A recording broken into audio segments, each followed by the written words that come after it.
It all began as a 10-week chase to the championship. 12 drivers, 10 races to prove their worth, just one trophy.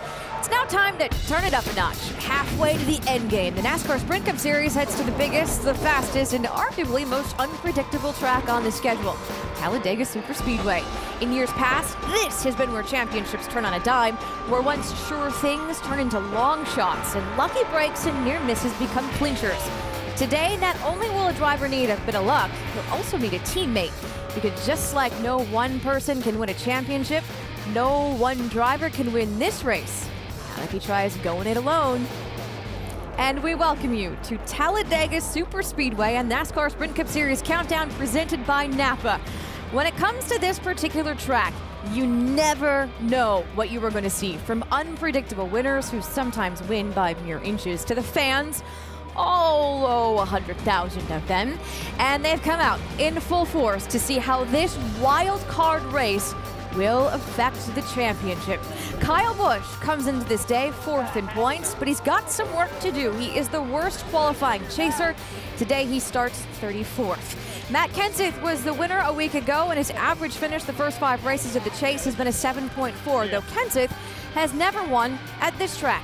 Kevin Harvick has one Talladega win. It came in the spring of 2010, and in his last 3 races here, Harvick has finished no worse than 5th.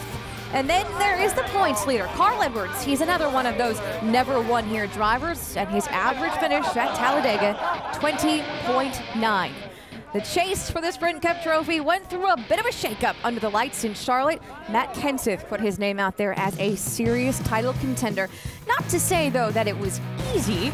There was a point early on when a couple of clashing lap cars could have taken him out. They didn't. And then late in the race, it was all about beating the 18 car and Kyle Busch.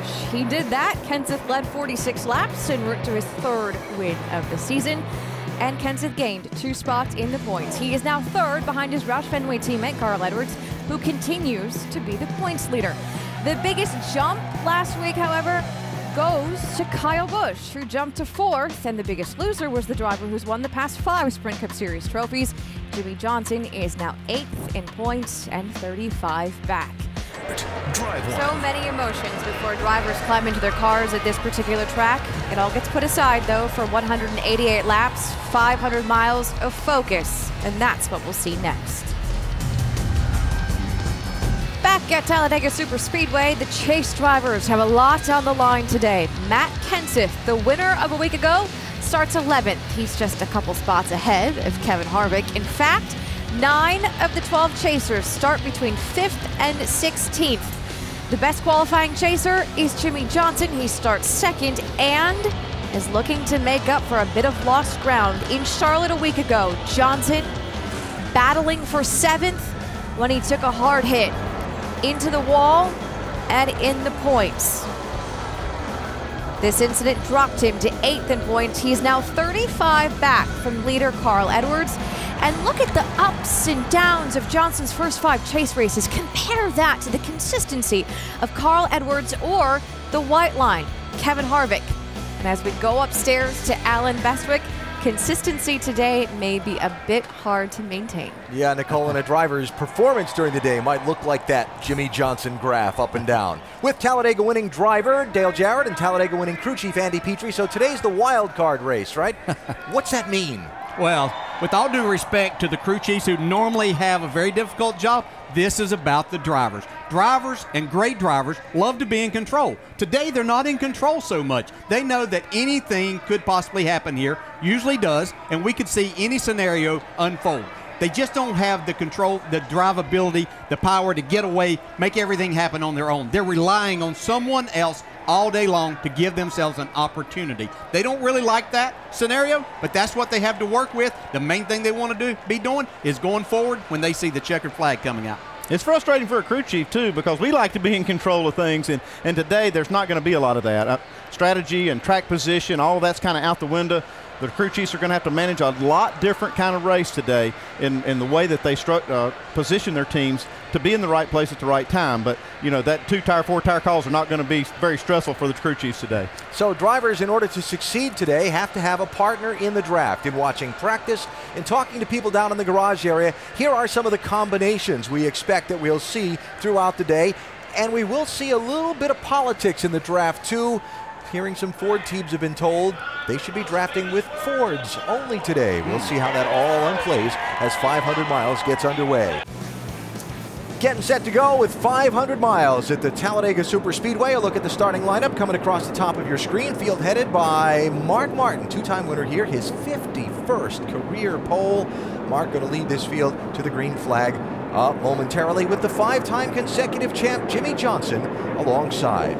Now, the man that's going to be paired with Johnson in the draft, or at least that's the plan for most of the day, is starting in row 3. He's our in-race reporter, Dale Earnhardt Jr., and the subject of our Gillette Pro Glide profile. Junior's first few years in the NASCAR Sprint Cup Series, he was almost unbeatable here. Recently, not so much, but remember, he was the one that pushed Johnson to the win in April. Skeptic or believer about today in a Junior win? I'm a little skeptical if he's going to be the pusher. He's going to be the one pushing Jimmie Johnson. I'm skeptical he can get to the checker flag first. All right, well, Junior rolling off on the pace laps, as you can see, and let's talk to our in-race reporter. Hey, Junior, Dale Jarrett, ESPN. You have a copy? Sure do. Hey, man, our first question is mailbag, and it comes from Jim in York, Pennsylvania. He asks, when you're the second car in a drafting pair, how much firmer are you gripping the wheel, and how much more tense are you than normal? Well, you're pretty tense. You can't really see the spoilers on the car as wide as they've ever been, or about as tall as they've ever been. So you just kind of hoping the guy you're pushing is telling you what's happening and where he's going, so you can kind of be ready. But it's a lot harder, actually, you know, pushing than it is being out front. All right, let's switch roles there. Talk about the guy in front, which I know you would like to be, but who makes that decision when you're paired up, when it gets time to win this race at the end? Who decides who's going to be in front and who's going to be pushing? Well, between me and Jimmy, we just talked it out and decided what was the most productive package in that particular race, and you know, we make that choice and go with it. You know, you gotta, unfortunately, you gotta make a lot of sacrifices when you're working with somebody all day long. The way this package works and the way you got to work together. You make a lot of sacrifices, and somebody's got to, if you're trying to win a race, one of you's got to run second or whatever, so that's just the way it is. All right, man, you have a great, safe day out there, and we'll talk to you later on. Now, Andy's going to talk to your crew chief, Steve Letarte. Thank you. Hey, Steve, Andy Petrie in the booth. You got us? Yeah, I got you good, Andy. Hey, Steve, Dale's up here saying it's like a day off for a crew chief making decisions down there, but really, how do you manage this race to put that 88 team in position to win? Well, you know, Andy, as far as the car goes, it kind of is a day off. You know, there's not a lot of adjustments we'll make today during pit stops, but, you know, Chad and I will have to work very hard together to keep that two-car tandem at the lowest risk we can really afford all day long, and sometimes it's hard for the drivers to see that, whether they're too far up or in the mid-pack, and for pit road, we can kind of manage that sometimes a little bit easier. Okay, well, thanks for talking to us today, Steve. Good luck, and get that 88 team across the line first. Thanks, guys. You can see Jimmie Johnson's team in the next pit over from Steve Letarte and the strategic 88 team, so that'll be easier for them to get back and forth and communicate as the race goes on. Our 8 high-definition onboard cameras today being carried by the driver starting on pole position, 6 of the chasers, drivers with 12 Talladega victories between them, a 3-time Talladega Nationwide Series winner, and the championship leader beginning the day, Carl Edwards. So a lot of great views for you to have a look at 500 miles at the world's fastest speedway for this one. And our over-the-wall reporter today, the rear tire changer for Dave Blaney in the 36. It's Mark Hollywood Armstrong signing for the Soldiers. Way to go, Hollywood. And have a terrific day today here at Talladega. 36 car going to be paired up with Brad Keselowski in the draft for this one is the plan. And the last thing some of those over-the-wall guys did before they left pit road, made sure the back bumpers of those cars were as primed as they can be with what they're allowed to put on them by NASCAR rule. Paul Menard's team doing a little last-minute touch-up. So, Talladega Superspeedway and the wild card race in the chase, where things are more out of a driver and crew chief's control than normal. Driver's going to be running in the tandem draft all day. Time your run to the front at the end. Avoid trouble for most of the middle. How will it all turn out? Who knows? That's why it's the wild card. Pace car is off. Start-finish line past the center of the tri-oval. That's where the checkered flag will wave after 500 miles. Race number 6 in the chase for the Sprint Cup at Talladega is underway.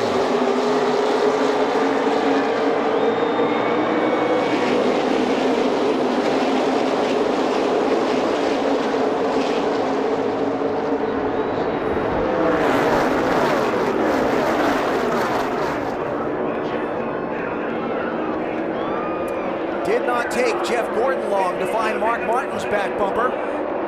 It's almost like he rooted that 33 car Bowyer out of the way so he could get with his partner, but here comes Bowyer up on the outside. Yeah, you can see Bowyer stayed in the throttle, and Mark Martin slowing up to get with Gordon there, slowed him down, but that's not going to take long to remedy that situation.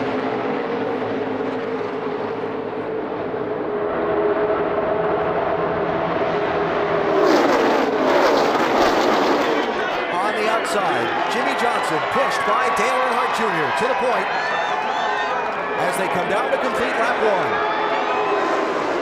That yellow car, Kurt Busch, is waiting for the black machine in the outside lane, the 78 of Regan Smith. That's his planned drafting partner. Why do they have to have a drafting partner? If you're not teamed up, if you're not paired up with another car, you're going to be running anywhere from 8 to 12 miles an hour slower than what these cars run together. When we talk about paired up, we mean physically touching. They have to be mechanically linked up to be able to make this work and to make it work like it really needs to make that kind of speed. Ryan Newman, 39, with Tony Stewart, his team owner and teammate, to the top spot now. And here come David Reagan in the 6 and Matt Kenseth in the 17, running to the outside. Yeah, I saw this work at Daytona back in July. Matt Kenseth pushed David Reagan to his first Sprint Cup victory there.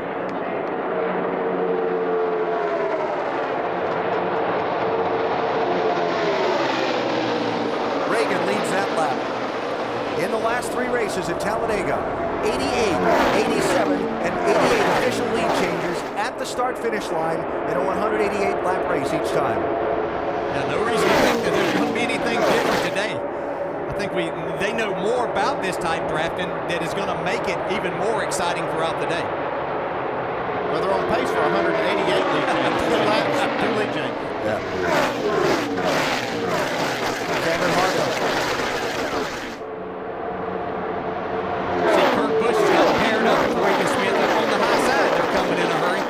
Yeah, now that's not going to be the first time today I'm going to call Clint Bowyer Kevin Harvick, because their cars have somewhat of a similar paint scheme today.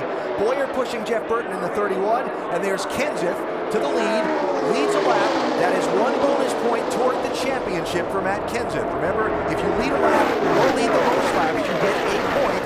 And a point in this NASCAR system is big. But in doing that, look how quickly it slows them down and these other cars catch them and surpass. Jeff Burton, 31, to the point. See Denny Hamlin now linking up with Trevor Bayne in the 21. Doc was telling us how much Bayne had to race for today in that Wood Brothers car. And look to the inside. Landon Castle on the 51, Casey Mears in the 13. When we say before the start of this race, this is truly a race anyone could win, we're not kidding, we're not exaggerating. Yeah, I've talked to some of the team members on that 51 team of James Finch. They want that car at the front all day long. Some of these others may have a strategy to go to the back, maybe hang out a little bit, let things sort out. But this 51 team wants to go to the front and stay there today.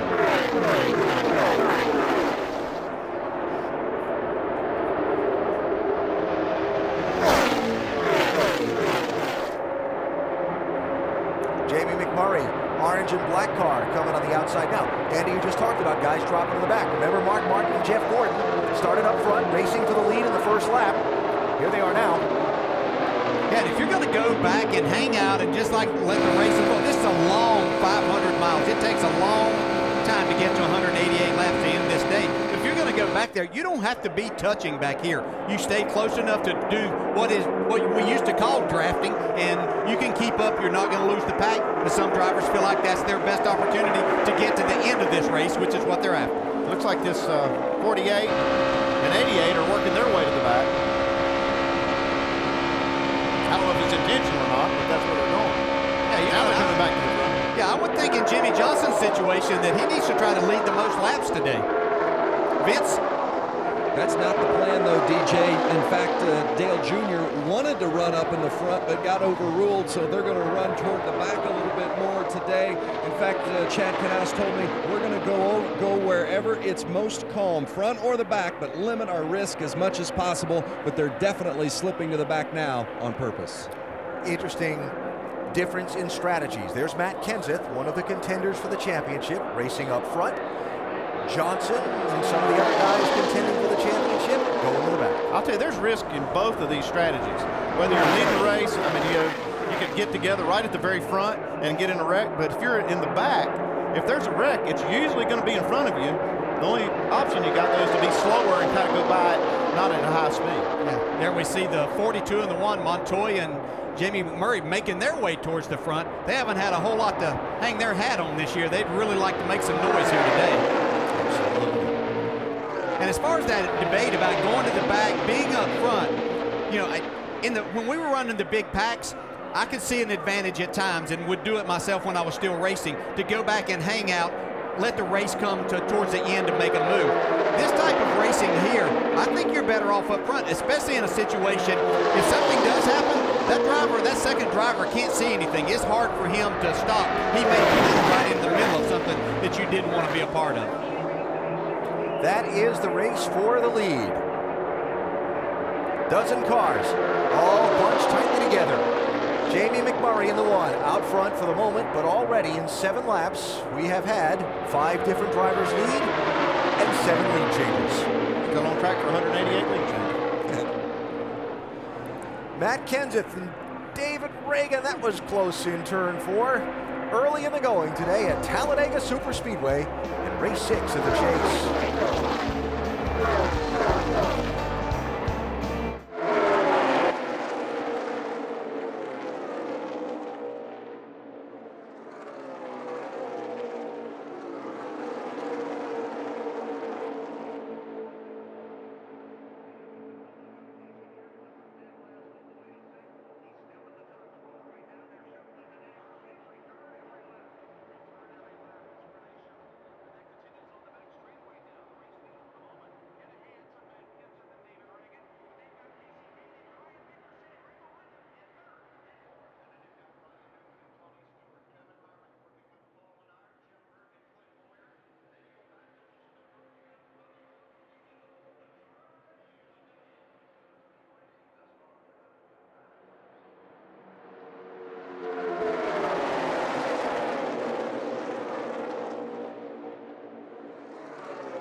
race for the lead in the Good Sam Club 500 at Talladega Superspeedway for the NASCAR Sprint Cup Series.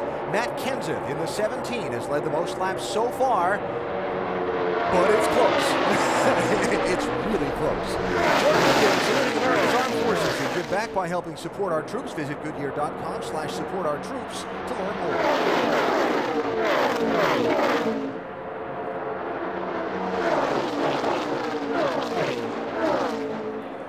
So it is Kenseth and Reagan, 1 and 2. Jeff Burton, Clint, Bowyer on that inside lane behind them. Outside lane, Ryan Newman, Tony Stewart. Then you get to Kevin Harvick and Paul Menard. Black and white 29, and neon green or neon yellow, take your choice, 27. This on Harvick's radio a minute ago. Slow one high, going to the middle, They're stacked up in front of me, 3 wide, going high. Check up just a touch, check up. A sample of the radio communication that happens at Talladega and Daytona now in this tandem racing that just doesn't happen anyplace else. It sounded to me like Paul Menard got a new spotter. Just had to be driving that 29 car. I used to think it was a challenge enough just to drive your car. I used to talk to myself a lot, but not having to talk to the driver behind me pushing me there. So this is quite interesting and different racing, but it will take place all day long. Great job by Kevin Harvick.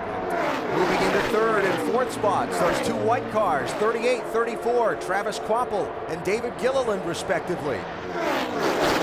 We see some of these drivers in cars, the tandems try to get 4 to work. I've heard drivers talk that they think that they can get the right 4 cars to work and become faster. I did. I talked to Steve Letarte in the garage this morning. He said that they had experimented with that a little bit in practice with their 4 cars, and they're really close to making it work. He said they can't quite make it work.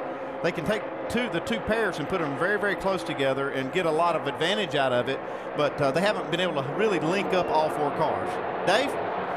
Looking at the 39 and the 14 for Stewart Haas Racing, there was some question as to whether they could run up front here together. Tony prefers to spend most of the early parts of these races at the rear of the field. Ryan, on the other hand, likes to go to the front and stay out there. They're working together now, but we'll see how long this will last. Other partners for the 14, we're going to possibly include the 51 of Landon Castle or the 47 of Bobby Labonte, but who would you trust more than your teammate?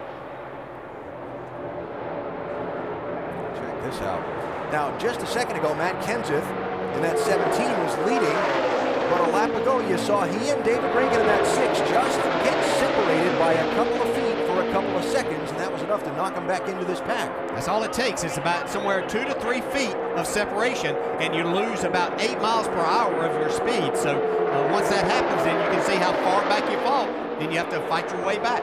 You know, one of the things that NASCAR was trying to achieve with this pressure relief valve on the cooling system was to make the drivers have to switch positions more often and maybe change the dynamic of this 2-car draft. One thing I've seen about these drivers, they've figured out how to do this, how to push and not have to switch. You see the offset right there with Paul Menard behind Kevin Harvick. They've been able to work that offset where they can run many, many laps without having to switch positions. And so I don't see that happening as much as what we thought we would. Mention the 4 and 83, Casey Kane, Brian Vickers, the Red Bull Racing car, driving up into the picture at the front.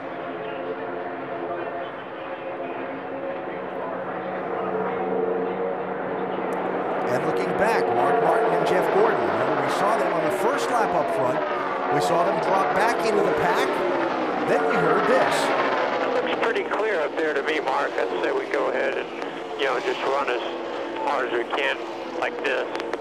Okay, yeah, I'm still not wide open, so if you decide you want to pass this little group, just let me know, otherwise we'll just hang with them.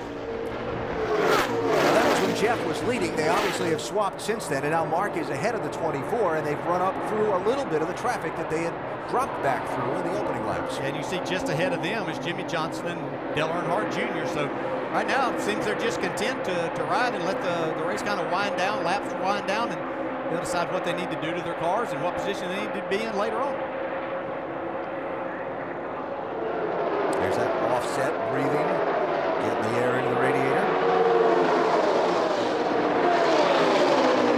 Love the opportunity to talk about people in these Talladega and Daytona races that we don't get the chance to see up front competing for the win on a more regular basis. How about Robbie Gordon in the 7th car? building his own race team. Independent, if you will, operation, one car. And here's Robbie hooked up with the Wood brothers and Trevor Bayne in that 21. Doc, they've run up to the front, and they're in the hunt here. Alan, exactly. This is all by design. This actually came together back in February at Daytona because Trevor Bayne didn't have a dancing partner, didn't have someone to draft with. So he and Robbie Gordon hooked up, knowing that Robbie had Penske Racing engines, and Trevor pushed Robbie Gordon to lead at the halfway point of the Daytona 500. They decided to hook up again today. Trevor in the Ford, Robbie in the Dodge, and be able to both stay in the top 10 or 12 and maybe have a shot for one of them to pull off the win. One of the problems that you get in a race with an odd number of cars in the field and a style of racing that demands people be paired off evenly is somebody gets left out. And that somebody right now was the guy that was drafting with Trevor Bayne earlier, Denny Hamlin, who now finds himself 37 seconds behind the leader in 39th place by not running in the draft. And he is almost 4 seconds a lap slower than the leader, so it's not going to take long for the leaders to lap him. Yeah, less than 3 laps, he's going to be a lap down here. Doc, how about this 11 situation? Well, the whole plan as of Friday in practice was for the 39 of Ryan Newman hook up with the 11 car. That's what happened back in July at Daytona, and they're running 1-2 for the green-white checkered, but that was if the 14 car went to the back of the pack just to get an opening and ride. Well, guess what? Tony Stewart didn't go to the back. He and the 39 are together, and that left the 11 as the lonely soldier out there with no drafting partner and really running slow, struggling to keep up there without some help in the draft. Pushing forward, 3 wide here, racing for the lead. Separated the middle pair, so it's Kevin Harvick, 29 to the inside, that's going to go to the point with a push from Paul Menard. Just behind these guys, look for Kyle Busch, inside line, and Joey Logano, 18 and 20. I guess after riding without being hooked up, they decided to see what it was going to take to get to the front at this point in the run, because they put those nose and tails together, boom, through the field. Yeah, and that's something that's going to be important to know. How many tandems can we pass at the end of the race? How long does it take us to get to that point? How many seconds back can we be and still give ourselves a chance to win? Right now's the time to be finding these things out. But then you get to a spot where there's 3 wide in front of you, and you might have to back off for just a second. Denny Hamlin about to be lapped by Kevin Harvick, the race leader. We're at 50 miles into today's 500-miler in Talladega.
at Talladega. The first caution flag is out in today's chase race number 6. It is for debris in turn number 2.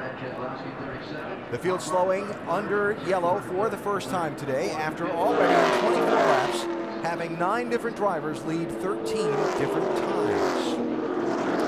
Talked about Denny Hamlin getting lapped a little while ago. Well, the caution coming out not long after he got lapped. A big break for Denny. He is going to get the Aaron's Lucky Dog free pass as the first driver will lap down, and in fact the only driver will lap down. So Hamlin will get back on to the lead lap. He is in 39th place. He needs to start advertising for a partner, though, if he's going to stay on the lead lap. You know, it's interesting because you say, okay, well, somebody's going to fall out of the race. Well, 4 cars have gone to the garage, but Still not enough. 4 cars have gone to the garage. Michael McDowell, Joe Nemechek, J.J. Yaley, and Kevin Conway. Race fans, check out NASCAR.com/RaceBuddy and watch coverage live from Talladega. Follow your favorite drivers for free with 8 live camera views.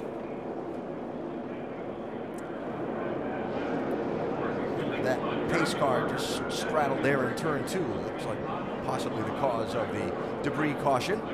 So, first set of pit stops coming up here. You'll see a lot of 2-tire changes. Yeah, I think you'll see a ton of 2-tire changes. Fuel being the biggest thing they need right now. The only time they really need tires is if, you know, especially like on a green flag stop where they would maybe slide the right front, getting on pit road, they definitely need to change tires there. And something we saw a lot in the last couple of Talladega races, the guys in the championship, or the guys that were taking the conservative approach to the race, don't pit the first time by when the lead lap cars pit, and then they come in the next lap when the lap down cars pit because there's fewer of them. Yeah, there's fewer of them, and you don't want to take that. Doing those 2-tire changes and being at the very back, you may catch some people exiting as you're trying to come in, so you don't want any contact or any problems on pit road. The AT&T Fastest Pit Crew of the Year award is determined by the winner of each race, the fastest pit time, and you, the fans, vote. Make sure to text the car number to 234567 of your pit crew choice. First pit stops of the day at the conclusion of lap 26. Jamie? And Kevin Harvick, who spent some time up front. The call was 4 tires, but they realized a lot of others are doing right sides only. That's what they're doing. No changes. They'll fill it up with Sunoco. Vince? Brian Vickers in the 83, bottom left of your screen, right side tires only. A former winner here, in fact, scored his first Cup win at Talladega. Upper right of your screen, Casey Kane never won a restrictor plate race. Came from 26 to lead it, right side tires, and 1 can of fuel. Dave. The blue and red 14 of Tony Stewart, 2 right side tires only, says I like the way the car is, no changes to the chassis. He also said he doesn't mind running up front with his teammates, so they'll stick to that plan. Dave, thanks. Just about everybody with just the right side tires. And you see Casey Kane, who led the field down pit road, the race leader coming off the pit lane. First caution out today at Talladega.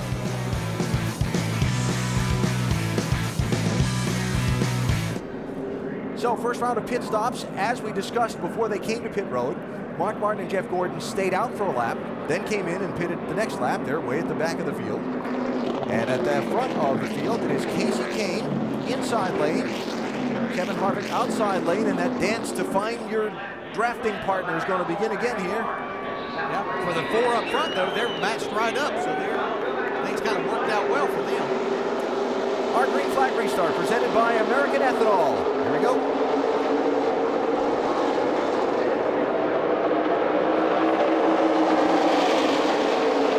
Tony Stewart leaving room for Ryan Newman to drop down in front of him after they cross the start-finish line. That's the key thing, Alan. That's what we'll have to watch today is other restarts. You cannot change your lane until you make sure you cross the start-finish line. See, Jamie McMurray now by himself. He's waiting on Juan Montoya to catch up, hook up with him. Clint Bowyer, Jeff Burton up through the center in a couple of Richard Childress Racing Chevrolets.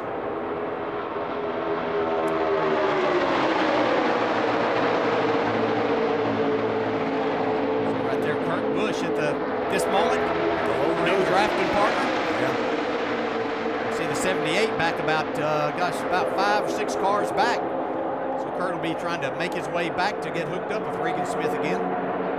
Now, Brad Keselowski in the 2 has been drafting with Dave Blaney in the 36. Blaney in that white and red car trying to find a space to get in front of Keselowski while Denny Hamlin was kind of trying to work with Blaney in the draft. The lady said, I got a dance partner, thank you. No, you may not cut in. Yeah, he didn't want to get down a lap again. Hamlin doesn't. He doesn't have a partner right now. That has to be so frustrating if you're Denny.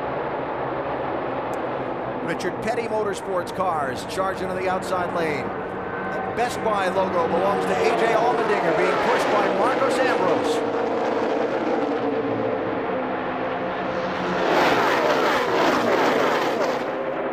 Comes Bowyer getting a big push from his teammate, Jeff Burton. Make their way to the front. And the charge from Matt Kenseth and David Reagan. Here come Kyle Busch and Joey Logano to the outside.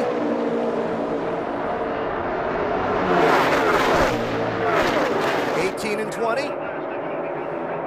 announcing their presence at the front of the field. I think the thing that's going to keep this crowded, or one of the things going to keep it crowded up front with the new rules, is now you see Logano and Kyle Busch go by on the outside trying to go to the lead, but they're breathing the cars more on each lap, and so they're not attaining the high speeds that just gets them out and makes a big run and gets them way out front.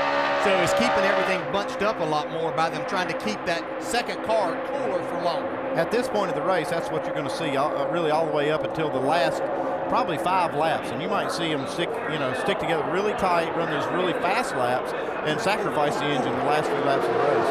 Wow, sorry, Andy. Big wiggle there for Harvick as Menard was moving around behind him through the trioval there. Denny Hamlin, 11 car. So picked up a little help from Truex in 56. Yeah, but Truex has got his teammate Ruderman in the 00 behind him. Trying to get you some help. Everybody's kind of content where they're at right now. Still haven't found a partner. He's still looking, though. See, Robbie Gordon was just behind him, trying to find somebody right now. He hadn't gotten back up with Trevor Bayne at this point in time. Up front, 33 Bowyer, pushed by 31 Burton. Here come Kyle Busch in the 18, and Joey Logano in the 20. They restarted 12th and 15th, respectively, just 3 laps ago. Last to leading the most laps in second at Charlotte last week for that 18, Vince, and he's having a strong run today. He is indeed, and remember, guys, they went to the backup car, but this backup was originally slated to be the car they raced in this race, and at the last minute decided no, they'd run the car they ran at Daytona because it was proven. But after an accident in practice on Friday, they switched to the backup, the different motor in it. Kyle went out for 5 laps of practice and told crew chief Dave Rogers, I think this is the best thing we've had yet. Good news for the 18 fans. So Kyle to the point, Vince, thank you. Matt Kenseth, the one ducking around behind, looking for some running room, pushed by David Reagan in the 6. Yeah, that car, the original car that they brought here, had just a couple counts less drag. I mean, it was very minute, but you're trying to get everything that you can. But Andy, that wind tone doesn't always translate to what happens on the racetrack. No, it doesn't. So you can do everything you can to figure out which car you have is the best. But really, this is the best way to prove it on the racetrack, like they are right now. On board Tony Stewart. Yeah, this really wasn't the plan. It was reported a little earlier. Tony was going to hang out in the back with someone that wanted to hang out back there. He was having a hard time finding that person that wanted to hang out in the back. Ryan Newman and Denny Hamlin had run in practice, and were planning on working together. So that's what has kind of left Denny Hamlin without a dancing partner right now. And that is kind of a preview of what the last lap might be like.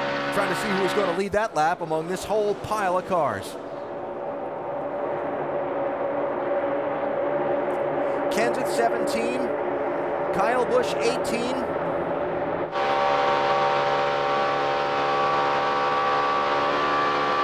Now look at that. Look how much movement that 20 car has on the back bumper of that 18 at the speeds they're running. Yeah, and the only thing he's looking at is the rear deck lid and the spoiler of that car in front of him. So he's trying to keep it as close and as directly behind as he possibly can to make the most speed. And Dale, for those of us that have never driven one of these race cars, it's not like Logano's turning the wheel like that. He's holding the wheel straight, and the air's moving that car. That's exactly right. The air's moving it all around.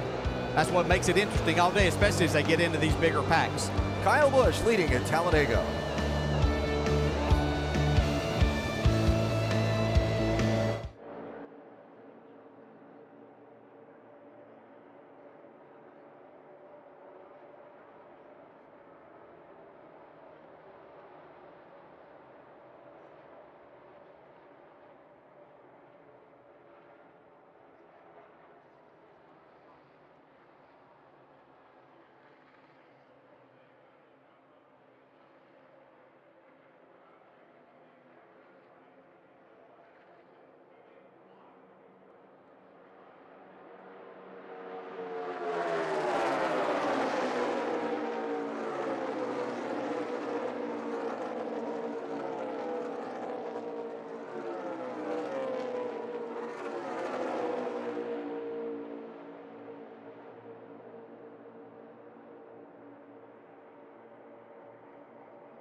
Aerial coverage on this beautiful fall day brought to you by Goodyear.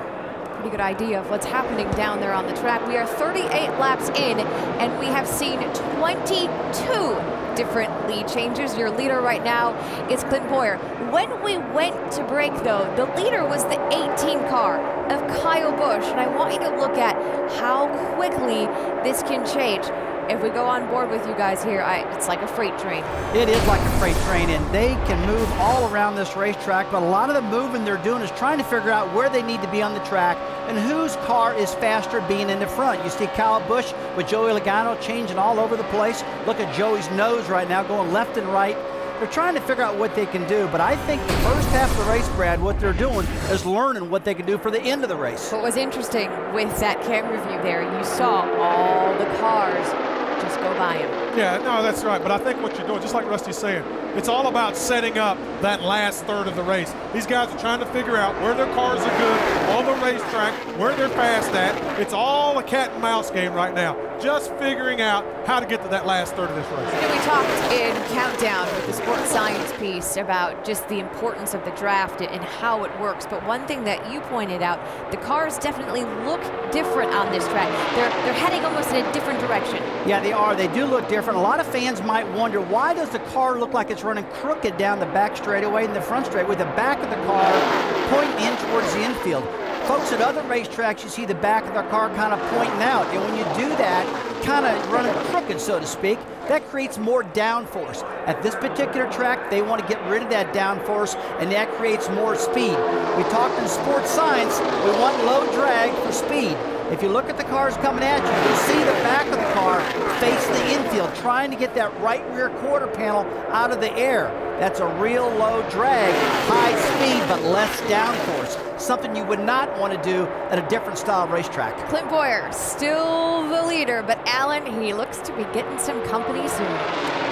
The whole shuffling around at the front of the pack that we've seen right from the very start of this race, continuing, Nicole, at the head of the point. Now, Tony Stewart, Ryan Newman were running in a tandem draft just a few laps ago when they came to the start-finish line and looked what made what looked to be a planned swap, or trying to get Tony Stewart a bonus point for leading the lap. Only problem was get in behind him, Ryan. He didn't lead that lap. Yeah, he missed it by just a little bit. You can see right here they're trying to get back together. You, Ryan. Okay, line up here, guys. And now you're going to see Tony Stewart line up behind Ryan Newman. Just like inside of y'all and out. When they came to the start-finish line. Yeah, and Tony has said that he wants to be doing the pushing more than he wants to get pushed today. So that's why they waited, let this come back, and they'll try this again at another time. How about it, Dave? Well, it depends on who you're working with, DJ. There's certain cars that he definitely wants to lead, but with his teammate in front, he is willing to do that. And it's interesting to think about. They are, you know, it's not too bad to finish 1 point behind your teammate, but if it's at the start-finish line, the first ones to cross, they definitely want to get Tony that win, I would think, because that'll be 3 extra bonus points. So we'll see how these guys continue to play this game today. All right, Dave, thanks. So Tony and Ryan, who had fallen back to 15th and 16th, now making another run to the outside and heading toward the front.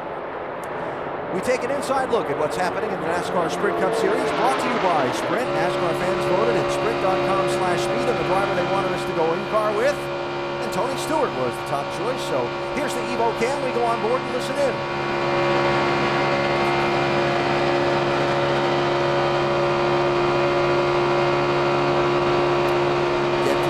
NASCAR Sprint Cup Series with unlimited access to highlights, news, and more. Learn more at sprint.com/speed.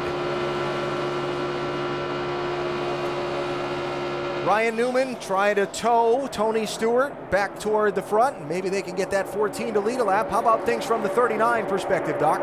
Yeah, that was the whole plan, is to try to move over and let Tony lead in lap a little bit ago. Didn't quite work. They're going to try to ride their way back to the front. And the 39 car, as DJ said, is much faster when being pushed, because Ryan Newman has led the most laps in both Daytona plate races this year, only to have an incident happen in the last 4 laps in both races. But right now, being pushed is where the 39 needs to be. He can't push as strong, but the 14 pushing him can't go by. They're going to push him right by in the lead, And now watch and see if the swap will work to get 14, a lap led in that bonus point. Guys?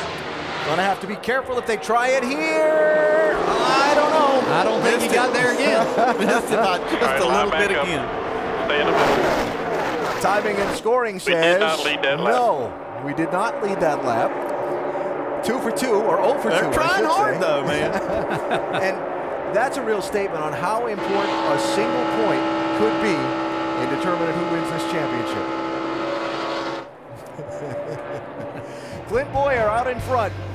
23 lead changes in 45 laps of the Good Sam 500 at Talladega.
Race for the lead at Talladega Superspeedway. Brian Vickers, 83. Juan Pablo Montoya, 42.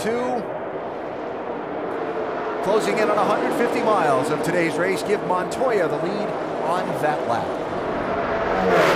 Race fans, check out NASCAR.com/RaceBuddy to watch race coverage live from Talladega today. Follow your favorite drivers for free with 8 live camera views.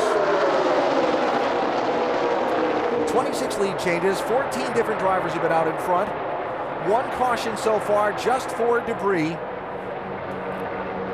And some interesting stories in this lead pack. We've seen Tony Stewart and Ryan Newman 0 for 2 on attempts to get that 14 a bonus point for leading a lap. And we're seeing some guys at the front of the pack that we don't normally get the chance to see on a more regular basis, like, for example, Casey Mears and Landon Castle in this 13 and 51. Yeah, 2 very accomplished drivers, and drivers that do well here. They've hooked up together and taken these cars to the front. They've been up there battling for the lead all day long, and they know that they can run up here and have a chance at the end of this race today to possibly steal a win. Yeah, and Landon Castle's driving a car that's it's a Hendrick car and a Hendrick engine, so he's got the horse to take him there. You can see Newman and Stewart trying to make their way back up there again, see if they can ever get Tony to be the first one across the line and lead a lap. Oh, look out there. Wow. Look at the difference in speed right there. There's people telling us as much as 12 miles an hour difference between when they're hooked up and pushing together and when they get separated like that. That's a lot. It really is, and that's what the bigger plate has done, is make this closing rate and this speed that they have even greater. So the driver, especially in front, has to pay attention. The driver behind can't see anything. He's just hoping his buddy leads him in a good direction. Now, you got the group up front racing for the lead. That does include a couple guys racing for the championship, like Matt Kenseth, for example. A lot of the other guys kind of hanging out back here. Carl Edwards, 99. Jimmy Johnson, 48. Jeff Gordon's back there. Dale Earnhardt Jr. is back there. And they're kind of running, I'll call it the older style Talladega, where they're not bumper to bumper and pushing together, but maybe a car length or a half apart. Still in a draft, but not in that pushing draft. And one, for example, Dale Earnhardt Jr. is kind of okay with it. 10-4, we picked up the 5 at the 24. We got a long line of singles here, just kind of right. So I thought it was cool here. I mean, it is. We'll get it to back off some more there. You'll be all right. I mean, we're doing just fine riding one car length apart. I mean, we're not losing any ground up there, and everyone's just chilling out back here, except for Denny's in a hurry to get on everyone's bumper. Yeah, this is working. We should have been doing this from the start. Dale Earnhardt Jr. right now sitting in 31st spot, Vince. And I can tell you that it's difficult for Junior to be patient and just be running back there in the back, killing time, because he likes to run it up front. We talked earlier about how he preferred to be up in the front, but the team talked him out of it and decided they would take it a little bit more conservative. And certainly that's what they're doing in this long 12 to 15 car line, the 88 behind the 48. Jamie? Well, I talked to Kevin Harvick's crew chief this morning, Gil Martin. He said, ideally, we want to run nose to tail, just the two of us. Let's stay out of the pack. Well, you saw this 29-27 tandem up front. Kevin Harvick just said, guys, we're moving backwards. This is crazy. They dropped back out of that draft, and you saw them drop back where Jimmy Johnson and the guys are running around. Now, look at the scoring serial there, Jamie, on Kevin Harvick, right? Running 25th now. He wasn't first earlier. He's run as low as, what did that say, 32nd? And that's what the day's going to be like for a lot of these guys in this Talladega drafting. Up, down, and all over the place during the day. But not to borrow your phrase there, partner, but you want to be moving forward at the finish. That's right, yeah. Just going by cars at the end. You might not get all the way to the front, but you want to be going forward. Now, going forward at the moment, after going backwards a while ago, Trevor Bayne. Remember when Denny Hamlin got in there and was drafting with Robbie Gordon? Well, Robbie broke that off. I sound like I'm talking about a high school dating thing or something, but Robbie broke that off and went back to pick up Trevor Bayne in 39th place. And they've charged their way now from some 12 seconds back to where they're up and closing in on the front runners. And looking at the scoring monitor, they've been running laps close to 200 miles an hour, average speed, while they're catching this group. That's why they have so much momentum. Look at them go on the high side. And this has been the way they've hooked up the whole time. Trevor Bayne was without a partner. He had lost the draft. Robbie Gordon went back, they got together, and now they've made their way, making their way towards the front. And by the way, that was 5 laps ago. They were 38th and 39th. So, it's amazing. And Trevor has shown us through the Daytona 500 how good he is at being that guy second in the two-car draft, breathing the car like that, and not getting that car in front that he's helping unstable. Yeah, those were the key things that you said there, Alan. He's able to keep his car cool enough, but for them to make a ton of speed for a lot of laps and not put the guy in front. Whoever that may be, in this case, is Robbie Gordon, doing a great job of pushing him there, Doc. Indeed he is, and you got to love Trevor Bayne. This morning in the garage area, the veteran Wood brothers were trying to remind Trevor about drafting, and they said, basically, Trevor, listen up now. If you lose your drafting partner here, it's like going to the prom without a date. And Trevor looked at him and said, you know what? I never went to the prom. I was racing the whole time I was in high school, so I don't know what that means. And they said, never mind, just race. Very nice. I can relate to that. So, Bayne pushing Robbie Gordon now up into the 6th position, moving further toward the front. Remember, they were 38th and 39th a little while ago. Juan Pablo Montoya, Jamie McMurray, they are 1st and 2nd. Kenseth and Reagan, 3rd and 4th. 56 laps, 150 miles in the books at Talladega.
on a set of green flag pit stops as Jeff Burton goes for the lead in that 31 car.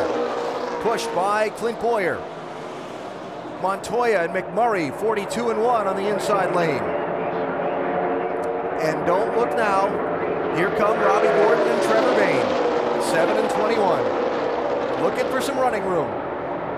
Now, the one thing we're not seeing as these drivers try to pull up and take the lead, not a lot of side tracking.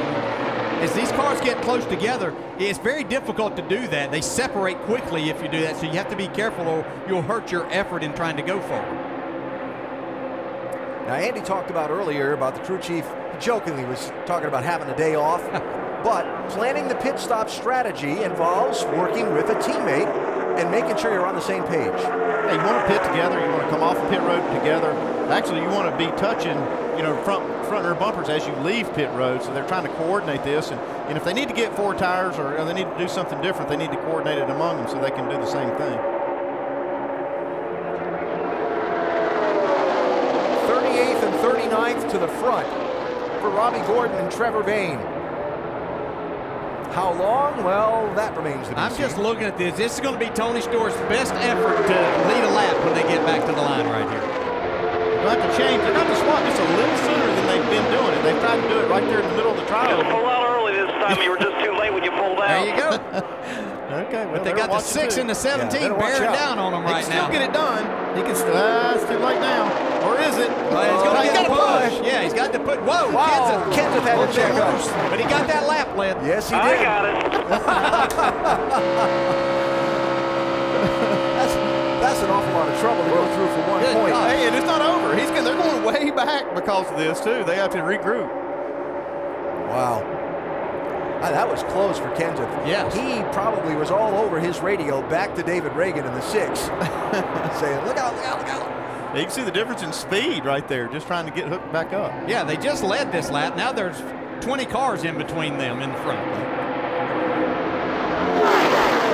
So you saw the negotiation over the pit stops. Getting from racing speed on to pit road can also be an adventure at Talladega. We'll watch out for that when we come back. Brian Vickers out in front for this second.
Back live, Talladega.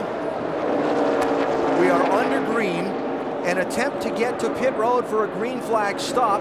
We talked about it going to the break. It went wrong for Joey Logano and Kyle Busch because there was some other traffic slowing through the pack ahead of them. Kind of a complex situation. Bottom line, Logano's off the pace. Kyle Busch lost his wingman, and we're still under green. Trevor Bayne and Robbie Gordon had gotten separated on the racetrack. So watch Bayne in the red and white 21. Yeah, he's motioning and he's coming to the pit. Woo. Logano didn't get slowed down. Look at this save. I mean, this car is sideways.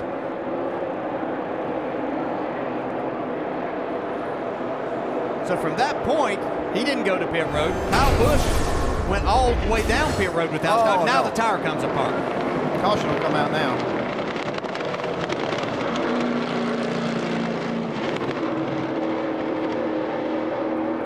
On pit road, while the green is still out, Vince. The 48 and the 88 pitting together. Chassis adjustment on the 48, 4 tires. The 88 says he's got a little bit of a vibration as well, so they're working, just hoping that it's a tire issue for the 88. No chassis adjustment on Dale Earnhardt Jr. Jeff Gordon in, a little bit of wedge out of the left rear, trying to free the back of the car. It's a little bit under the pushing, 4 tires, getting it full of fuel. Gordon down and away, guys. Mark Martin getting the fuel tank topped off, leaving pit road. Caution flag is out for debris from Joey Logano's car. And all of these cars were on pit road before the caution came out and the pit road was closed. Yeah, it's not going to really hurt too many teams because the ones that did get lapped, which will be like the 21 and 7, they'll take the wave around when the leaders pit. I think and some of the others stayed out, and the ones that pitted actually will stay on the lead lap. Yeah, and I think Denny Hamlin might have just got his drafting partner for the day in the form of Kyle Busch now. Because that 20 car is going to be in a world of hurt without that left front fender. So a complex, you know, they talk about your cause and effect, right? Trevor Bayne and Robbie Gordon get separated in traffic in turn 2 as they're approaching green flag pit stops. And that whole thing leads to, first of all, great save by Joey Logano, and second of all, the big mess he's got in the left front of his car. Yeah, that's just another case where I believe that Joey Logano could not see what Kyle Busch was seeing in front of him. Maybe wasn't made aware that there was another car there and all of a sudden had to duck out and nowhere to go.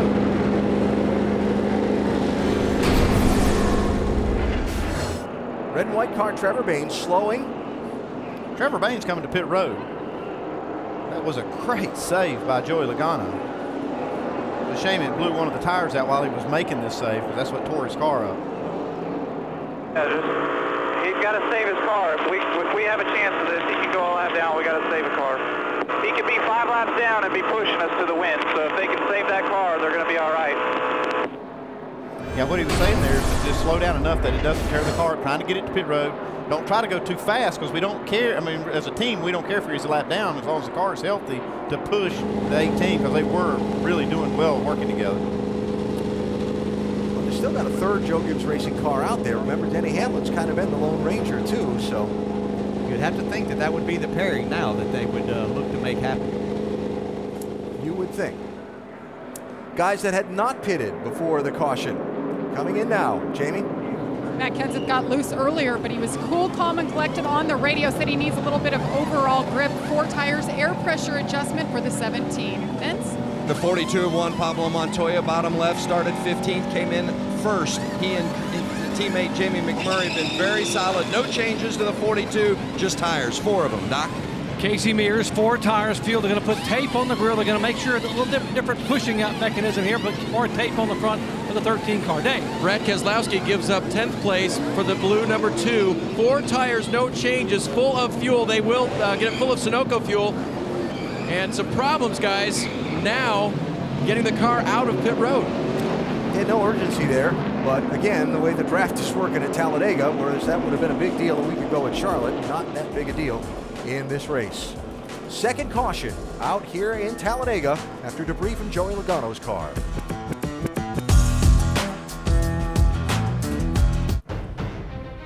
Talladega Superspeedway, the biggest track in NASCAR, today hosting race 6 in the chase for the Sprint Cup. Spotters really busy trying to help their drivers work this tandem draft that's become the way of racing on this giant track. Caution out, first incident of the day after that close call for Joey Logano resulted in a left front tire going down and the shedding of the left front fender on that Home Depot machine. We are just past 150, actually closing in almost on 200 miles now in today's race, halfway in a little bit. Kyle Busch will have to start at the back end of this field. Remember when Logano spun, Kyle took to the pit lane and did not reduce his speed as he was going down the pit lane, and so he'll be put to the end of the line for this restart. Look at this. He's doing this to avoid the accident, but and NASCAR won't penalize him right here. if he slows down to what's called a reasonable speed. He assumed right there that the caution was coming out. All right, he's rolling along. He's at the tri-oval. Now, no caution. You look at that and you say, okay, Kyle slowed down some and maintained a speed, but he didn't continue to reduce his speed as he went down the pit lane. Yeah, and the caution wasn't out. They were still under green flag conditions, so he has to be at pit road speed there going down. He's not allowed anything until the caution comes out. You have to continue to reduce your speed toward the pit road speed limit if you take to the pit lane like that to avoid an accident. And Kyle didn't continue to reduce his speed, so that's what's going to put the 18 at the back of the pack for this restart. Caution in the middle of green flag pit stops, shuffling the running order just a bit. Casey Kane is going to get the Aaron's Lucky Dog free pass, the first driver a lap down. We'll get back on the lead lap now. And following that, 3 cars will take a waiver out. Brian Vickers, Robbie Gordon, and Trevor Bayne. Puts them back on the lead lap, and of course they're good on fuel because they were on the pit lane just before the caution came out. A.J. Allmendinger, 43, Marcos Ambrose, 9, and look who's in the second row. Earnhardt Jr. and Jimmy Johnson. They've been riding around at the back for most of this race.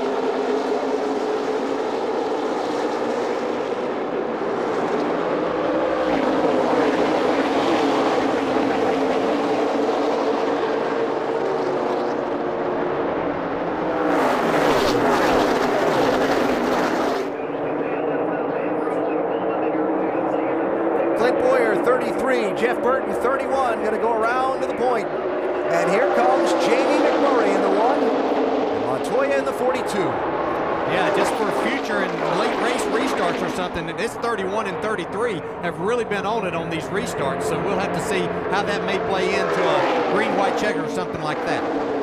I'll be curious to see how long Junior and Jimmy stay up the front. They have ridden around in the back for a lot of this race. Well, until about 7 or 8 more of these tandems get up there, and then I think they're going to see enough of that and move on to Jimmy's already something led a else. lap, so he doesn't need to get up there and lead anymore. Outside, Dale Jr. McMurray in the middle. Bowyer down low. McMurray led that lap, by the way. Yeah, and I think they're pretty secure in who they're racing around and with here right now. This will give them an idea of what they can expect in the latter stages of the race. Exactly what can they do, what position can they be in, and take the lead. I can assure you of this. If that 88 goes to the lead, you will be able to hear the crowd over the race cars. I talked to Steve Letarte early today. He said that the 88 team was planning on pushing the 48 car mostly all day long. We're seeing the opposite right now. If this turns out to work really good, this pairing the way they are, this might be good news for Junior fans, and he might be able to get the checker flag club.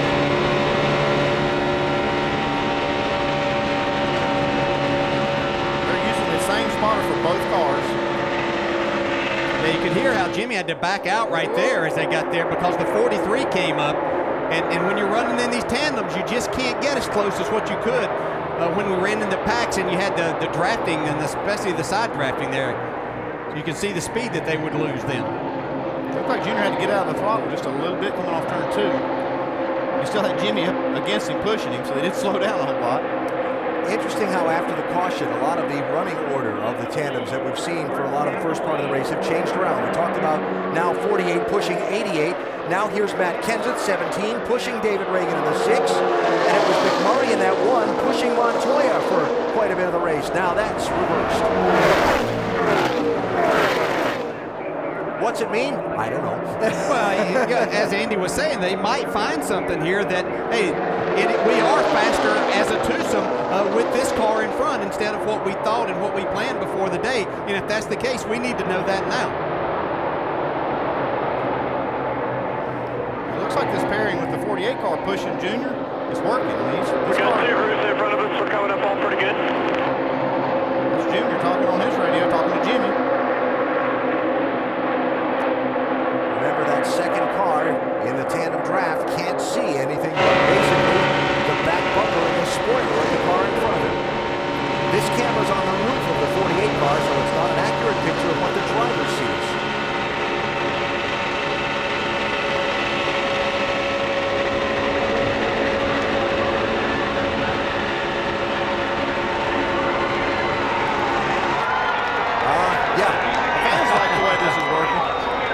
like that tandem that way a lot, yeah, don't they? Looks like it's working though. Both clear, no run. So, you know, it might not have anything to do with the cars. It might just be the way the drivers go about being in front, keeping that rear car attached, and the driver in the back keeping his car attached to that bumper on the front. So it just might be the styles of the driver more than it is the cars, Vince. Well, and I can tell you, DJ, I know that Dale Earnhardt Jr. is happier out front. We talked about it. He likes being out front. It's been hard for him to be patient today back towards the back. And maybe the best news of all, that vibration that Jr. was feeling in the second half of that last fuel run, he's not feeling it anymore. Steve Letarte did tell him the tires look just fine. This is the first time Dale Jr.'s led in the chase so far. Well, we certainly expect him to do that when we come here. Be a part of it and be a factor.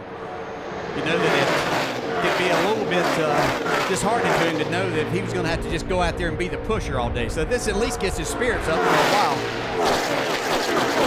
This is the gap back to the second group of cars, if you will. Casey came to the fore, remember, was the leader. Went down pit road for the green flag stop, got trapped by the caution, got the free pass, is on the lead lap. Up front, Jamie McMurray in the one car, looking for that lead. I want to mention Joey Logano is on the track after repairs. They're showing him 3 laps down in 39th place. This is good practice to see. I mean, just that Jimmy Johnson and Dale Jr. can hold off the charge from a couple of different tandems. You know, for later in the race, can they hold the lead? Looks like right now they're going to lose it to McMurray and Montoya. And look who's coming on the outside. Yep, just as we suspected what might happen. Here's Denny Hamlin's hooked onto the back bumper of Kyle Busch. Going places in a hurry, Vince.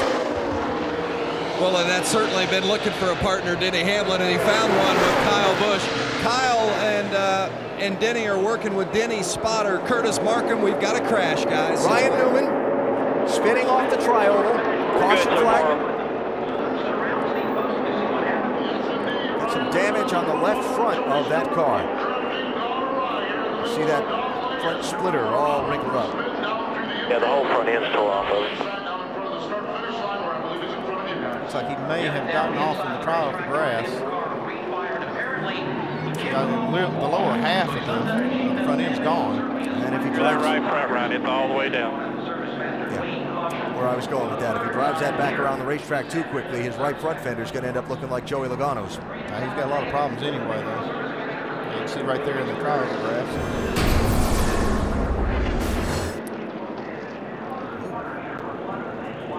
That's just the air literally sucking that car around as he got up beside of David Rudiman. When you're that close. Hard to tell from that angle if that 00 was coming down at all. Well, it just wasn't enough room there. And when you get this close to these cars,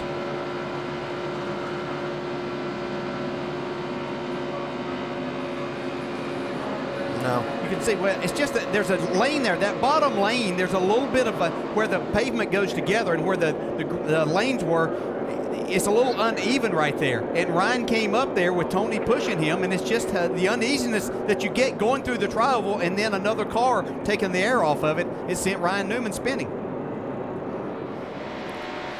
From Martin Truex Jr.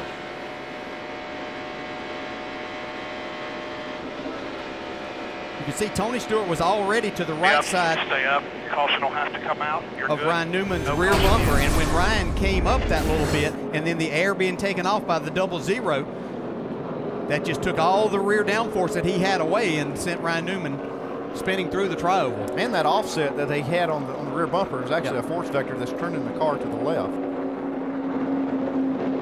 So third caution is out in the race. Ryan Newman 10th in the championship, starting the day. Dragging brake ducts behind the car. As bad as this is for Ryan Newman, which is obvious, it's really bad for Tony too, because they had a good partnership going here with teammates pushing each other, and now Tony's looking for a new partner. So the pit road is going to be open here, and would expect to see everybody at least top off the fuel. Jamie, what are they going to do in front of you? Well, the 31-33 were going back and forth. They decided not to come in. Actually, Clint Bowyer thought that he ran over some debris, so last minute they said, okay, let's pit. Let's check it out, make sure everything is good. The 31, Jeff Burton, his teammate, down below. They're going to change tires, top it up. Oh, and Clint Bowyer stalls it on his way out, Vince.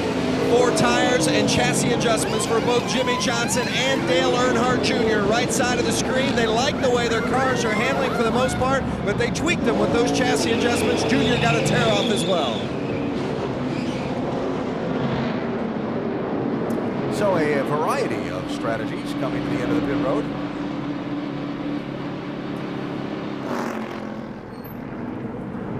And some interesting strategy being played on the pit road as they come to the scoring line. Follow up on that when we come back to the world's fastest speedway. Third caution of the race is out after Ryan Newman got spun.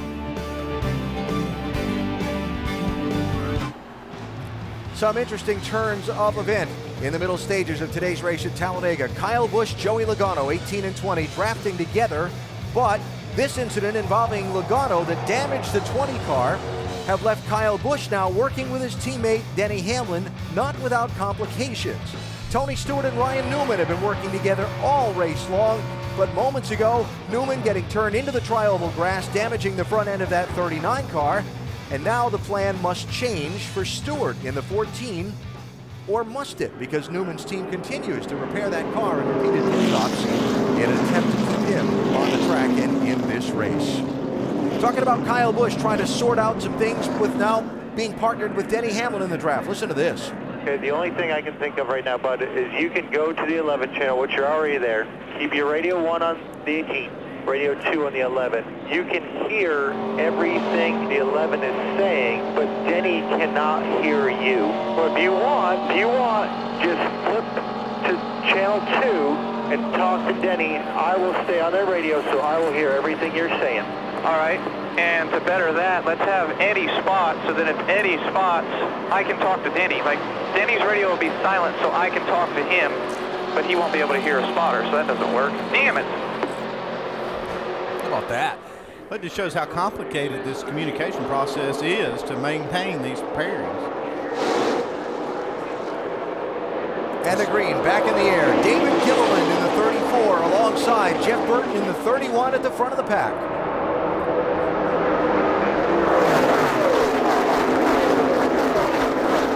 Quick updates, Joey Logano in the 20, the free pass at the caution, Logano being shown 2 laps down in 39, Ryan Newman being shown 1 lap down in 38th place. 37 cars on the lead lap.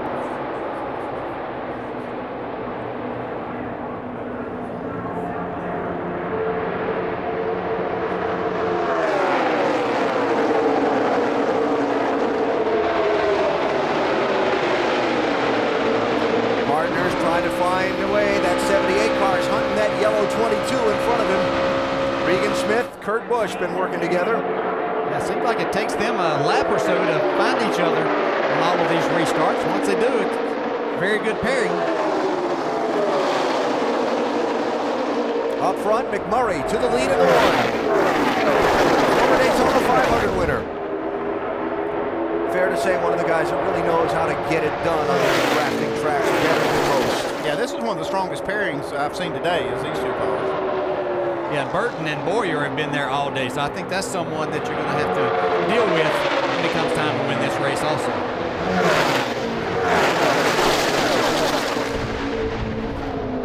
But you know, you really don't know who's got what until it comes time to show your cars. And hope it's not that wild card. Yeah, hope it's not the wild card. Yeah. 4 cars, slight breakaway. Then another 4, then this.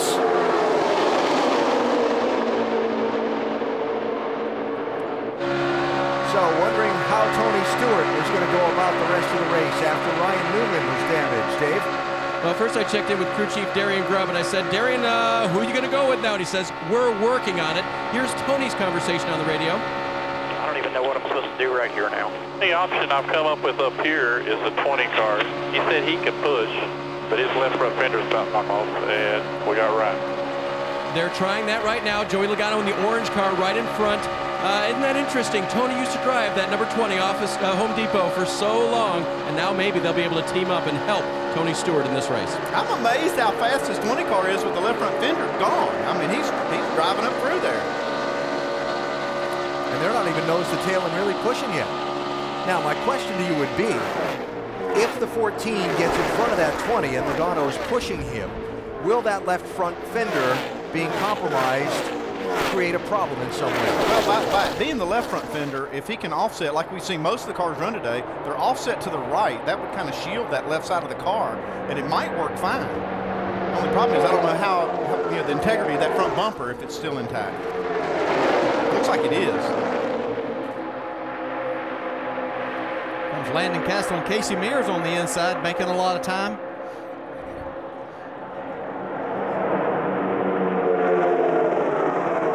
Keselowski in that blue 2 has been working with Dave Blaney in the 36 all race long, but he and Blaney separated by a bit right now. You see there's 4 cars in between them there.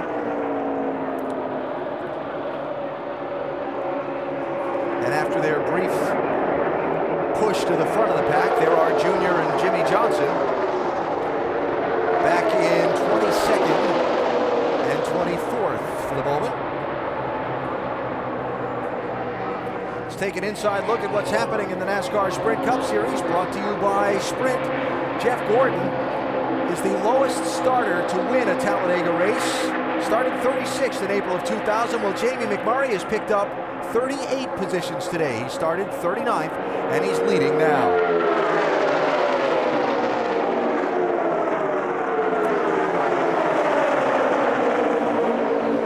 And as far as guys that have been out in front, more than anybody else so far today, Juan Pablo Montoya has paced 16 laps in that 42 car. Yes, 16 out of 90 is the most anybody's led today. And Jeff Gordon, the driver with the most laps led among active drivers here at Talladega. Get closer to the NASCAR Sprint Cup Series with unlimited access to highlights, news, and more. Learn more at sprint.com/speed. Kurt Busch, 22. Regan Smith, 78. Joining the hunt for the lead. Have not had them at the front of the pack. I think most of the time we've talked about them today has been being separated on restarts and trying to find each other. And Kyle Busch in the 18 with his new drafting partner, Denny Hamlin. We heard that radio, and it sounded like that they weren't prepared at all for the two of them to be talking and communicating today. Rather odd that their teammates wouldn't be set up for all of that to possibly happen if they needed it to. Especially with an odd number of cars in the stable, you'd have to think that would be a possibility. They'd be a little better prepared. And it's working, regardless, it's still working, the pairing unit. Sorry, Andy, but again, like we talked earlier, you have to be prepared for anything, too. You may plan on working with this guy all day, but if something happens, like we've seen, or you get to the last laps and just things start getting crazy, you may need to work with somebody you weren't planning on, but you might need to.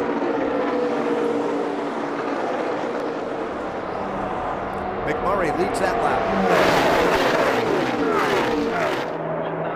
Bobby Labonte, 47. Michael Waltrip, 15, joining the fray. They were running in that pack that was kind of spread out and riding around off the lead group earlier, deciding to see what they've got and what it's going to take to make a push to the front. Michael with one of his few starts, but loves to race here and feels like he'll be a really good partner for somebody in this tandem racing that we see now, and pushing Mr. Labonte towards the front. And on the outside, Matt Kenseth 17, David Reagan 6. Remember, they were running the other way around with Reagan in front for a bit. Kevin Harvick to the point in the 29. Allmenard pushing him.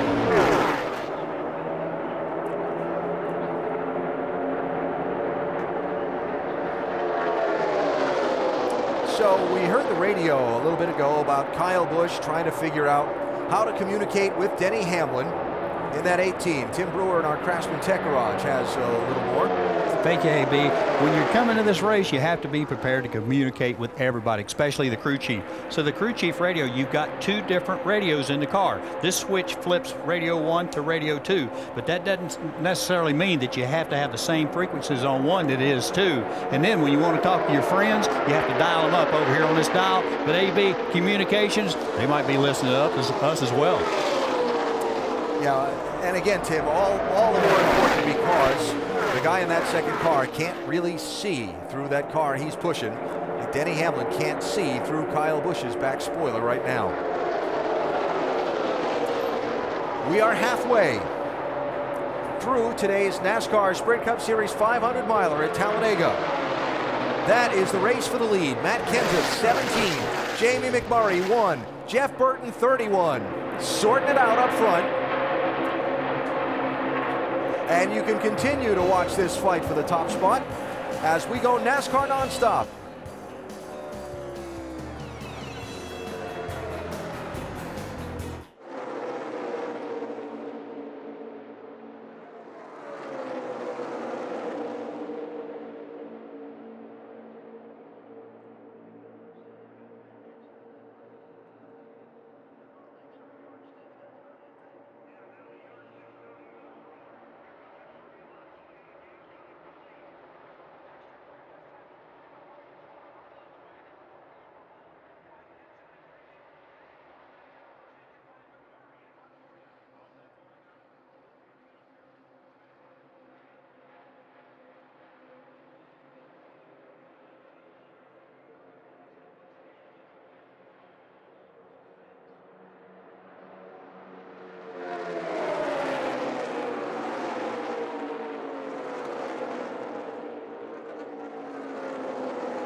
Back at Talladega, you didn't miss a beat with NASCAR Nonstop, and perhaps you noticed a couple of different lead changes during that commercial break. Right now, Kevin Harvick is out front with 90 laps to go here at Talladega.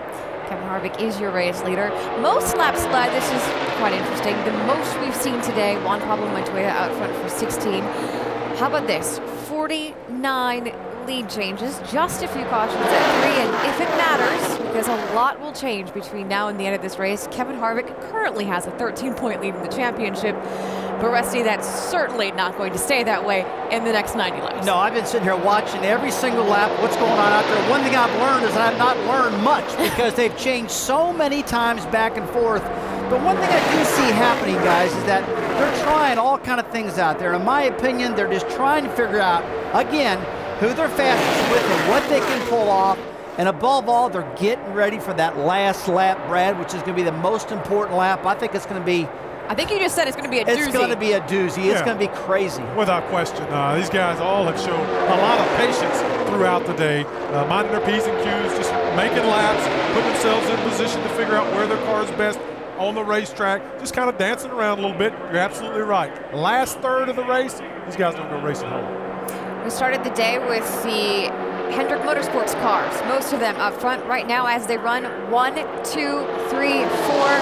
Richard Childress racing with Tony Stewart trying to push his way up to break up that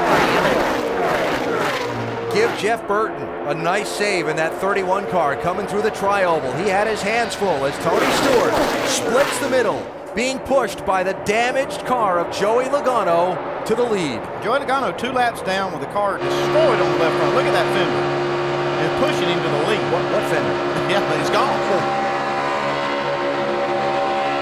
Good, everyone on. Hook to your right, or we keep going. Whatever you want to do, bud. You do whatever you're comfortable with. I'll follow you. Obviously that a couple of laps ago before Logano and Stewart made the swap, and now Joey has pushed Tony to the top spot. Dave, how about that 14? Yeah, and that was interesting how that all came down. You had the young Logano, 21 years old, with 5 starts here, talking to the 40-year-old with 15 starts here. And oh, by the way, the 40-year-old Stewart, he's got a full race car. So Joey deferring, asking Tony where he wanted to go. Tony telling him, you take us there. They did make the swap, as you noticed, Alan, and it appears they are quick both ways. By the way, Tony does like to be out front there where he can dictate where the tandem goes. Thanks, Dave. Stewart going to give up the lead here. It looks like Jeff Burton pushed by Clint Bowyer. Yeah, look, here comes Robbie Gordon and Trevor Bayne wanting to join this party again. Going to make it 3 wide. They're going to spoil the party. That's Gordon in the pink car.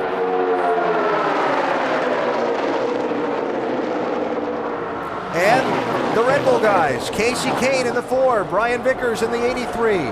Remember a little while ago, they had just pitted under green, then the caution came out. Kane had to take the free pass. Vickers had to take the wave around. They've come all the way back to the front. Not that I'm surprised at that. It's Talladega.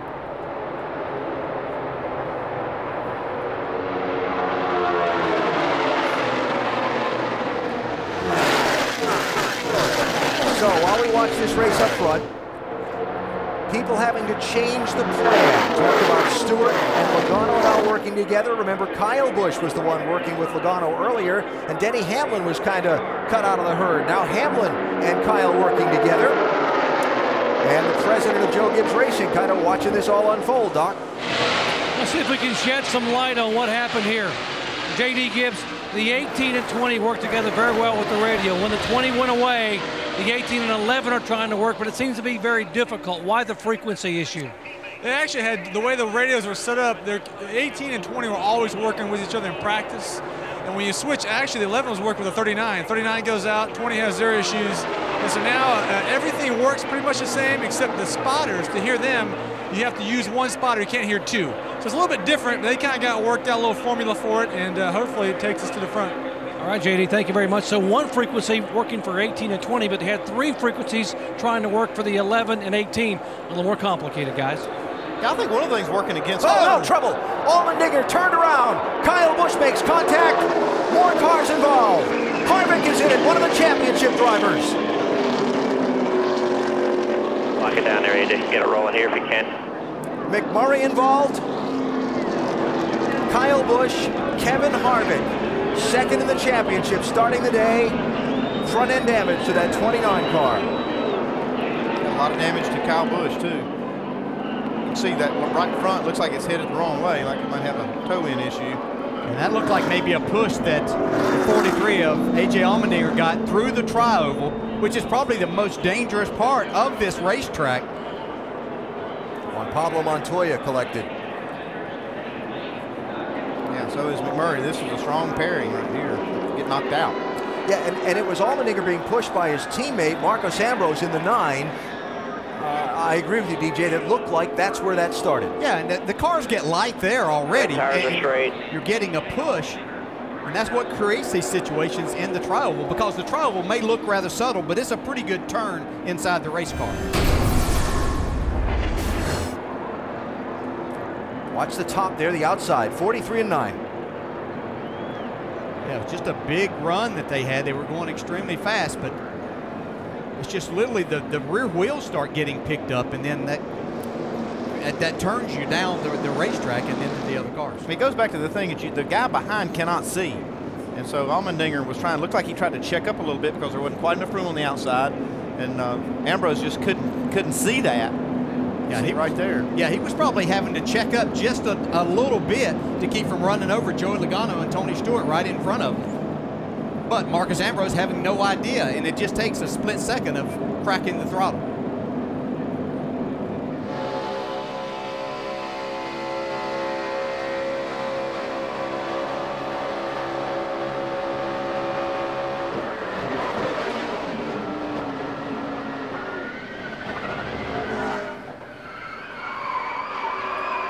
Fast. So Kyle Busch, 4th in the championship. Kevin Harvick, 2nd in the championship starting today. And watch Matt Kenseth in that 17 slide through. Just barely.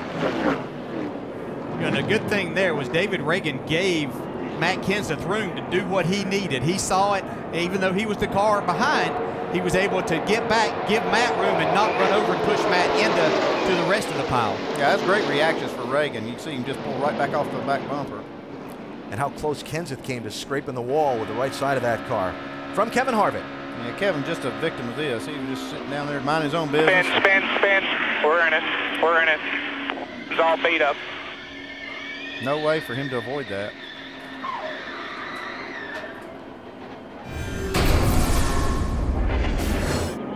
Kyle Busch getting repairs done. 42 let off the brake and rolled the whole apron to come find me and hit me right in the right rear. There's no way this thing's going to track straight.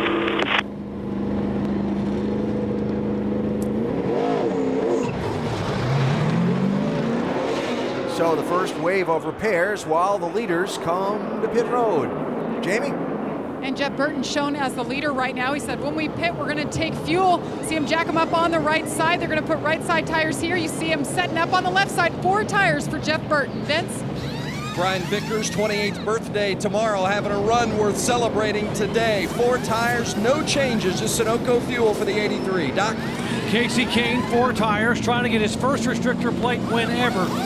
3 pit stops, previous stop to fix a right rear fender. He's away. Dave. Brad Keselowski is in for a 4-tire stop. Got too close to the wall last time, so he couldn't make the turn out. That's why he took so long. He's a little better position this time. Now pack it full of Sunoco fuel after that 4-tire change. So the leaders head back out onto the racetrack with a full load of fuel and some fresh tires, while some of those involved in this incident, particularly drawing our attention, principals in the championship like Kevin Harvick and Kyle Busch have some work to be done on their cars. Yeah, you can see the rear in-house is knocked over to the left side of the 18 car. They're going to have to work on that. And Alan, you asked at the beginning of this show why we called it a wild card race. That's it. And you could say some were dealt a bad hand there? I would say so. Or at least I would. Kevin Harvick, so steady through the first 5 races of the championship. So happy to get through them intact, but he's not intact here at Talladega today.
NASCAR Sprint Cup Series at Talladega is brought to you by Sprint, proud sponsor of the Chase for the NASCAR Sprint Cup, and Uloric. For more information, visit uloric.com. Well, an interesting twist in the 6th race in the Chase for the NASCAR Sprint Cup. Today's wild card race at Talladega Superspeedway. Kyle Busch now back in the garage area. His second place run at Charlotte. Today contending up front when caught up in an accident just shy of the 300-mile mark. Kevin Harvick also continuing to get repairs on his car. And more pit stops. And this is not the first pit stops for these guys under this caution, Dave. Well, I don't know. I thought it was for the 99 and the 16. They've been staying out, Alan, and waiting until A, pit road is a little bit clearer, although it's pretty congested now, and B, till some of the debris is cleaned up from the accident so they don't run through it with their new tires. So Carl will go out slowly, wait for his drafting partner, Greg Biffle, and they'll continue the trek that they've been on, which has been to hang out in the middle and near the back, not lose the front part of the pack, and just keep practicing what they need to do at the end of this race, which is be able to charge to the front together. Yeah, that's smart. You know, they're just running at the back anyway. No reason to come in and get new tires, like you said, and put those tires in jeopardy by running over some debris that may still be out there before the cleanup crews can get it all up.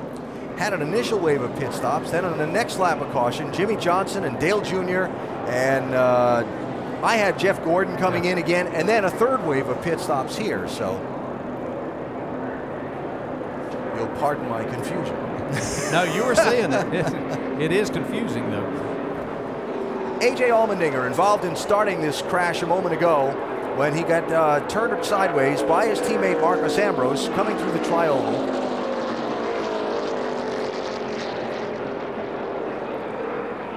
And Tim Brewer in our Craftsman Tech Garage. Tim? AB, this is one of those situations when NASCAR noticed the cars were actually getting turned sideways. This is a critical point in yaw right here. But as you see, when the car comes around, it starts to lift. Now, when the rear tires come off the ground, NASCAR's innovation was the roof flaps. What happens? The airspeed comes up through here, literally opens, deploys the roof flaps. What happens then? It puts the car back down on the ground so the driver can drive it. But these little flaps right along this area right here, they're designed for another method. They come up from here, turning the air straight up, pushing the car back down on the ground. All this together works in bad situations. AB. All right, Tim, thanks. So Allmendinger continues in the race. Kevin Harvick as well. And we go back racing. Clint Bowyer, the race leader. Harvick on pit road again as the green flag happens and the restart sends the field back up to speed. Jamie? Well, the car looks pretty good now considering he had a lot of damage. Good thing is he still had water pressure. They changed right sides. Then they brought him back in. They added all that bare bond tape. He went back out and he said, I have a lot of smoke in here, guys. I have to pit. He just pitted for the 3rd time to pull the fenders out. He's coming back out on the track now. They were trying to stay just 1 lap down and hopefully, you know, get the lucky dog, get back on the lead lap. Looks like they'll stay just 1 down, but they're going to go quickly 2 laps down, running by themselves. Right here comes the leader. And there's a fast car out there, too. Now, Paul Menard, who has no teammate to work with, so you have to wonder if he and Tony Stewart might start thinking a little bit about working together. Or does Menard pick up Harvick in the draft and Harvick push this 27 car, or how that's all going to work? That would be the smart thing to do, is to try to get them back together. Jamie, are you hearing anything? Yes, exactly. As soon as that happened with the 29, Paul Menard said, okay, now who? They said Tony Stewart, hook up with him, help him out until the 29 is back out there and ready. All right, well, the 29 is back out, but we'll see.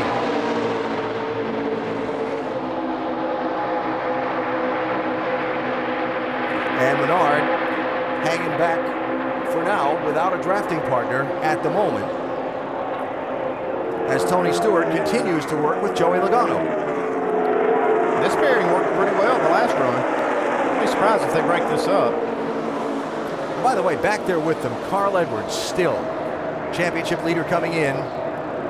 And I'm curious if this will change anything for the 99 team, because they've been running around in the back all day hoping to avoid trouble. Can you get? Well, they did that. They avoided trouble. Well, I was just saying, can you get even more conservative? I mean, I don't know.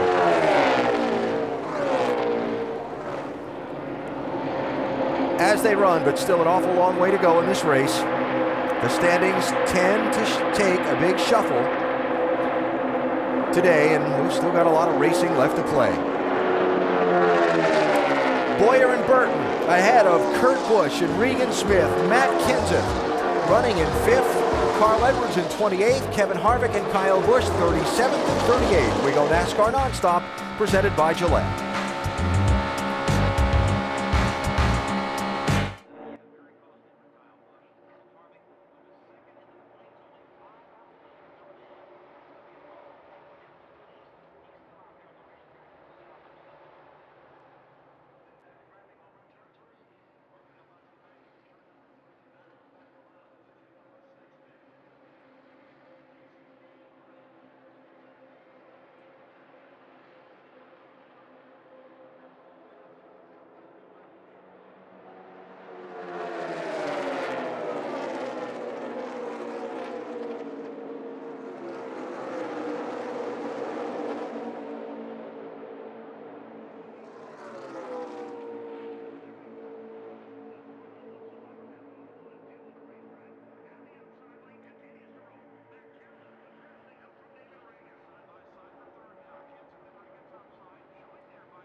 So as we look at this race, the big turning point so far, the damage to Kevin Harvick and Kyle Busch, where the championship is concerned. And the other story, great racing for the lead and a real inability to predict who's going to win this thing. I'll give you an example. Haven't talked about Dave Blaney and Brad Keselowski much all day in that 36-2, but here they come roaring through the lead group. Yeah, just for the first half of the race, kind of hung out and just kind of let this thing wind down a little bit. Now they want to show what kind of muscle they have. And while this is going on, Kyle Busch comes back out of the garage, returns to the race in that 18 car, 11 laps down in 38th place. You know, we've talked about this being kind of like a prom and a dance, and I just happened to see Denny Hamlin there. Does he have to feel like he has 2 left feet and can't dance? I mean, every time he's had no partners, and then when he gets them, they crash or something happens. So kind of the man left out all night here, or all day. Matt Kenseth out in front of that 17 car. Led the second most laps today. They just tried to pass us. All they had was 2 cars. They couldn't do it unless you get 4 cars up there. They just can't. They just pull out. They can't do anything. That's David Reagan talking there, he and Matt. Yeah, they have a good, strong pair. But, you know, one thing that's happening here is it's too early in this race to know who really has what. I think when you see these, you know, the race start closing to the finish, you're going to see people at the front that we haven't seen all day long, and you're going to see who has the best car. So just because they can hold off some cars now doesn't mean they'll hold off some later. Yeah, because as we talked earlier, they're not going to be as offset trying to get air to that radiator and keep them cooler. They're going to be tucked in as tight as they possibly can and pushing as much as they possibly can to make as much speed. You know, you talk about seeing guys in the front we haven't seen all day long. I am extremely intrigued right now by Carl Edwards. Championship leader coming into this race. He's run at the back of the pack all race long. Kevin Harvick with troubles, but Matt Kenseth, one of his rivals for the title, up there leading a lot of laps in this race. When does the 99 make a push toward the front? How aggressive does he be in that push toward the front? Balancing, protecting the car and his finish against running from the back and getting all he can at the finish. Yeah, that's one of the cars I'm talking about when I say that you don't know what they have. You don't have a clue what this pair has until it's time to show it. Caution is out. Something has apparently fallen from the 43 car onto the racetrack. How about his left rear tire? Yeah. Left side. Yeah, but it shredded everything, dude. Yeah, it looks like the same thing happened to the one car. They've just got so much damage. Their tires are rubbing the fenders, and they finally end up blowing the tires out. Yeah, you saw the Jamie McMurray left rear tire on the NASCAR nonstop a few minutes ago. So fifth caution. I'm sorry. Yeah, I was going to say it wasn't that long ago that Joey Logano was 2 laps behind. Now he's getting ready to be back on the lead lap with the free pass. And now that puts him back on the lead lap, the next caution would likely give Harvick one of his 2 laps back because there's nobody one down, and Harvick is the next car that's not on the lead lap. And Logano's car looks perfectly good to be on the lead lap, yeah. doesn't it? But he's been fast and can certainly be a factor in this race if he gets hooked up with the right person. That's amazing. You know, you think of this track as being so aerosensitive, and it is. I mean, it's all about drag, and now it's more about the drafting, and it actually overpowers even a car that's destroyed. So we'll see what we see for pit stops here with 67 laps to go, and the leader's just on pit road about 15 laps ago. AT&T fastest pit crew of the year, Kevin Harvick's team currently in the lead. You can help determine the standings by voting from your AT&T phone. Text the car number to 234567 for the pit crew you think is the fastest and most valuable. That's not a good sign from that 29 car. No, that's not. You were talking about how he could get this, get a couple of these laps back, but they got to get that issue solved. May have a crack in the oil cooler or something because he took a pretty hard shot in the front. And I don't know that they ever raised the hood on it to figure out if they did have a problem there. Pit stops, Kenseth is in, and Reagan. Jamie? And the two have been glued together. The call for the 6 was right sides only. Matt Kenseth, gas and go. They're cleaning off the grill there. There was a lot of debris out there. Both drivers down and away. Vince? Upper right-hand side of your screen, Brian Vickers, just 2 tires, right sides only, packing it full of fuel. It's been good so far for the 83. Doc? And right sides only for Casey King. Right lower part of your screen. Leader trying to hang on. A win would be huge not only for Casey King, but for this team overall in terms of the big picture for next year. Guys? Race off the pit lane. Clint Bowyer going to be first out. And Kenseth and Reagan and Bowyer and Burton kind of setting themselves up to be nose to tail on the restart. Cleanup continues. We go NASCAR nonstop, presented by Gillette.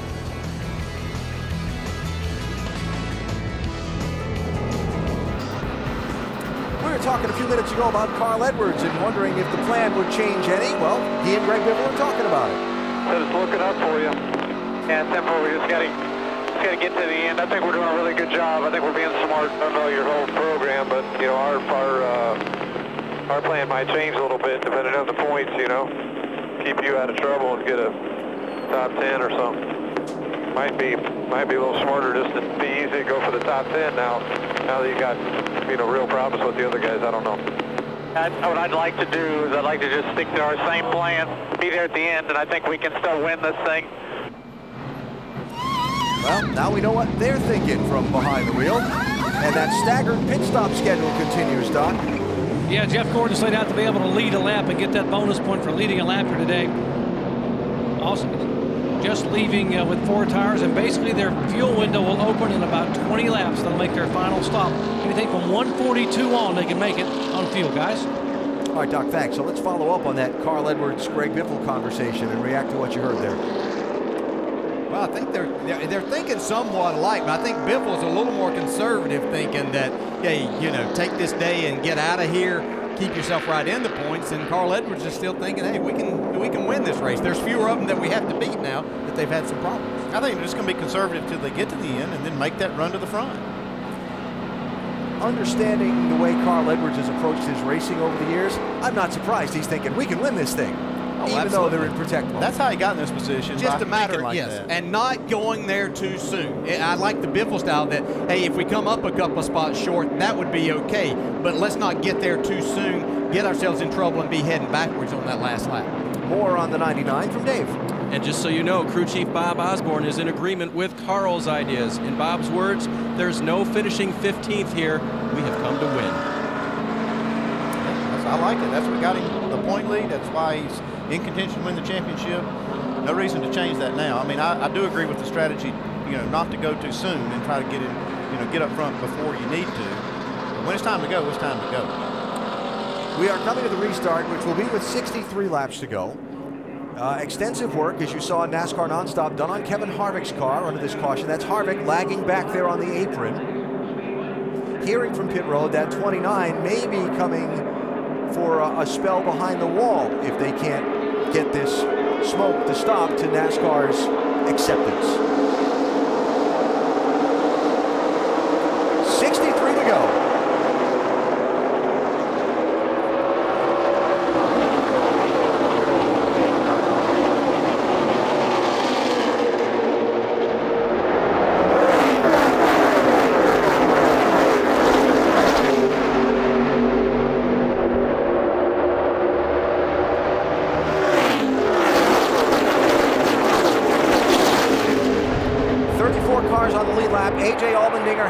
After the flat tire.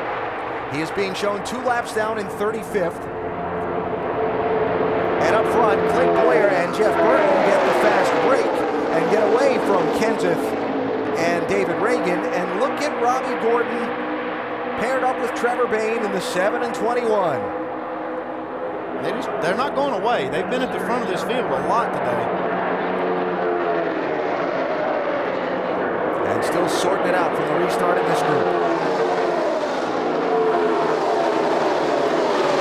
Restart that 29 car is still smoking a lot. Side that run a little bit. No, not really.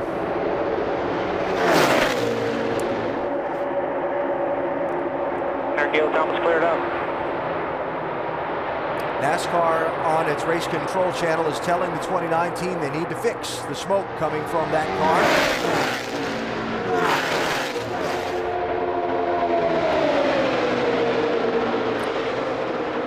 And we will see if they take that 29 car to pit road or to the garage to make further repairs on it. Doesn't appear they're heading to the pit lane. All right, we're going to have to come. We're going to have to come. They're not going for it. That black flag with the white cross means that lap was not being scored for Kevin Harvick in the 29 car. NASCAR wants him to go fix it. We go NASCAR Nonstop, presented by Gillette.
As you saw in our NASCAR Nonstop coverage, Kasey Kahne spinning through the tri-oval in a two-car draft there with his teammate Brian Vickers in the 83. They were running in third position.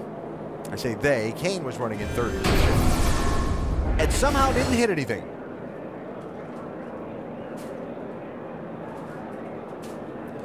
You can see Kasey started to the outside like they were going to try to make a pass for the lead from Robbie Gordon and Trevor Bayne.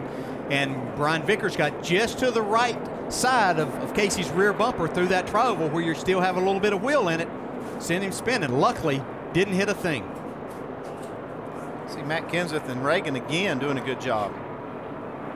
See Reagan immediately getting on the brakes and getting off the rear bumper. Matt has been around a couple of things today, and David Reagan has really helped him out. Yeah, watch Reagan right here. He gets off the rear bumper real quick, enough that Matt can slow down. Wow.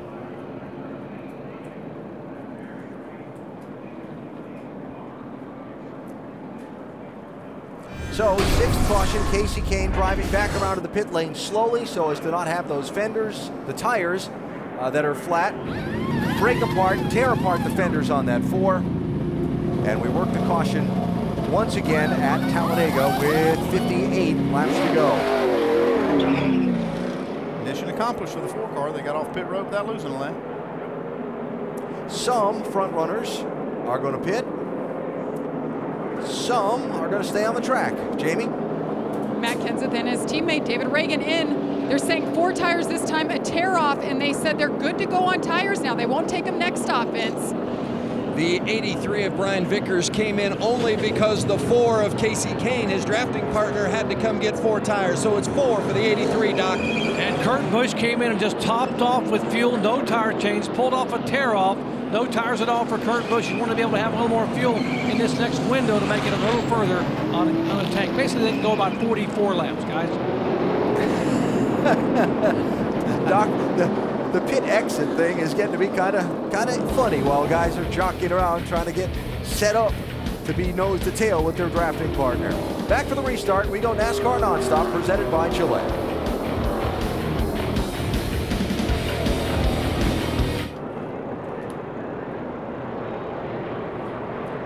Half a lap for the restart. In our NASCAR Nonstop coverage today from Talladega, you saw Kevin Harvick's team working on this 29 car, an army of Richard Childress Racing people there, Jamie. That's right. This could be the defining moment in the championship hunt. You see how many different people, I've never seen this many people in the garage trying to get him up to speed. Kevin Harvick had the car on. He turned it off. What it was is a broken oil cooler. They added oil inside the car. They're fixing the damage on the front end of that car. And you see the driver just sitting there. A lot of dejected faces down here. Alan. All right, Jamie, thanks. Now the question is, any damage to the engine? Probably not. No, they've kept oil in it. You know, I think that's fine. They just got to fix the leak. I've never seen this many people working on a race car in my life either. Look at that. That's a good coordinated effort going on. Remember, Kevin Harvick started 5 points or 5 positions on the racetrack behind Carl Edwards for the championship today. Right now, with Edwards running around the back of the pack, the damage doesn't appear to be significant. But if Carl makes any kind of a charge in the last laps of this race, that gap could get to be significant, leaving Talladega today. Robbie Gordon, Trevor Bayne sharing the front row for this restart. Remember, they've been drafting teammates, as have been the guys in the second row, Clint, Bowyer, and Jeff Burton. Watch the guys on that outside left of the screen. 56 and 00, Michael Waltrip Racing teammates, Martin Truex Jr. and David Luterman. Yeah, the 13 and 51 are lined up together, too. They could make a run for the lead here.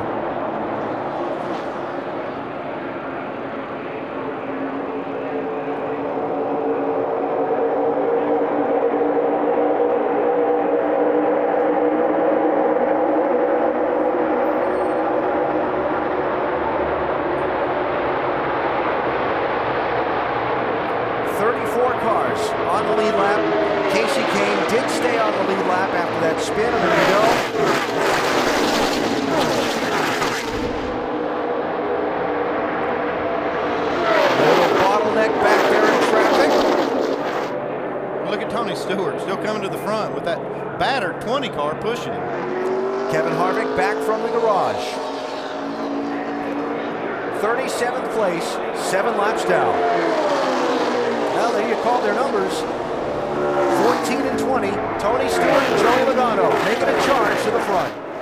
You see Logano really doing a nice job of keeping that damaged left front out of the air. He's got that part well in behind Tony Stewart's, the back part of his car. These two are making a lot of speed. That's a good shot right there. You can see that whole left front exposed, tire and everything on that 20 car. But still, front bumper intact and doing a good job pushing Tony Stewart. Weren't with us earlier, that 7 and 21 got separated in the draft. They went to make a move to pit road right in front of Kyle Busch and Joey Logano, who were drafting together. Logano spun at the time. That's what shredded that left front fender when he tried to drive back around to pit road with a flat tire. He went 3 laps down. He's gotten 3 successive free passes. Joey Logano's on the lead lap. That's position he's in right now in that 20 car. That's incredible.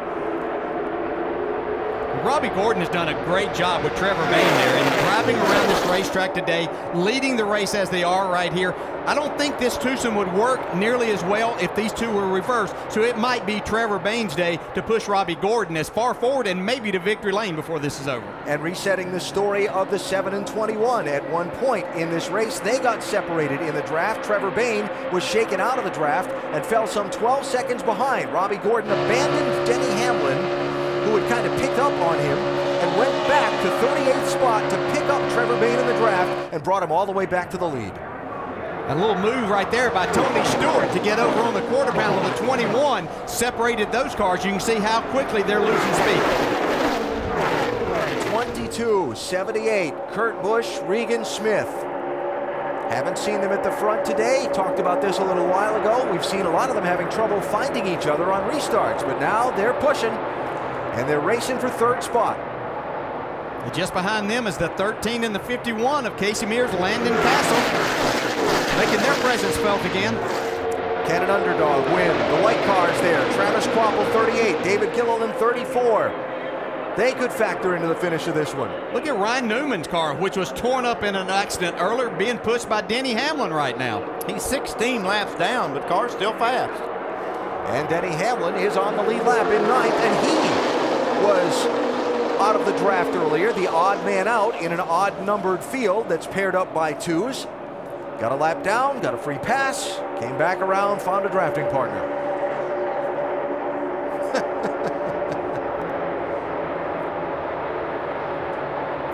And we've still got a lot of racing left to go here at Talladega. Just past 350 miles. Tony Stewart's the leader. We go NASCAR nonstop, presented by Gillette.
Tony Stewart leading the Good Sam 500 at Talladega Superspeedway, working down toward the later stages of the race. Robbie Gordon, would you say that Trevor Bayne is beating the back bumper off that 7 car in this push draft today? He about used it up. Well, I'm going to tell you why. I'm going to go ahead and say this. This was one of my ideas to separate these cars some, was to take the back bumpers off of them, and then maybe they wouldn't push as hard or have the opportunity. We're going to see here what they would do with that. And you can see how the airflow changes. When you see the gap, the separation, that bumper cover folds back down. As soon as that 21 car gets close, you can see that bumper cover lift up. I don't think you can get up there and push on the chassis as good and know exactly what you're pushing against and have that reference. And that may just be taking 2 cars that were potential contenders for the win out of the mix. Yeah, just something like that could definitely hurt them enough. Understanding that the 7 went all the way back to 38th place earlier and picked up that 21 in the gap. If you're Trevor Bayne, if you're the Wood Brothers, do you look at that and say, okay, got to go find something else? Well, if they get a caution, they can get in there and secure that bumper and get back in business.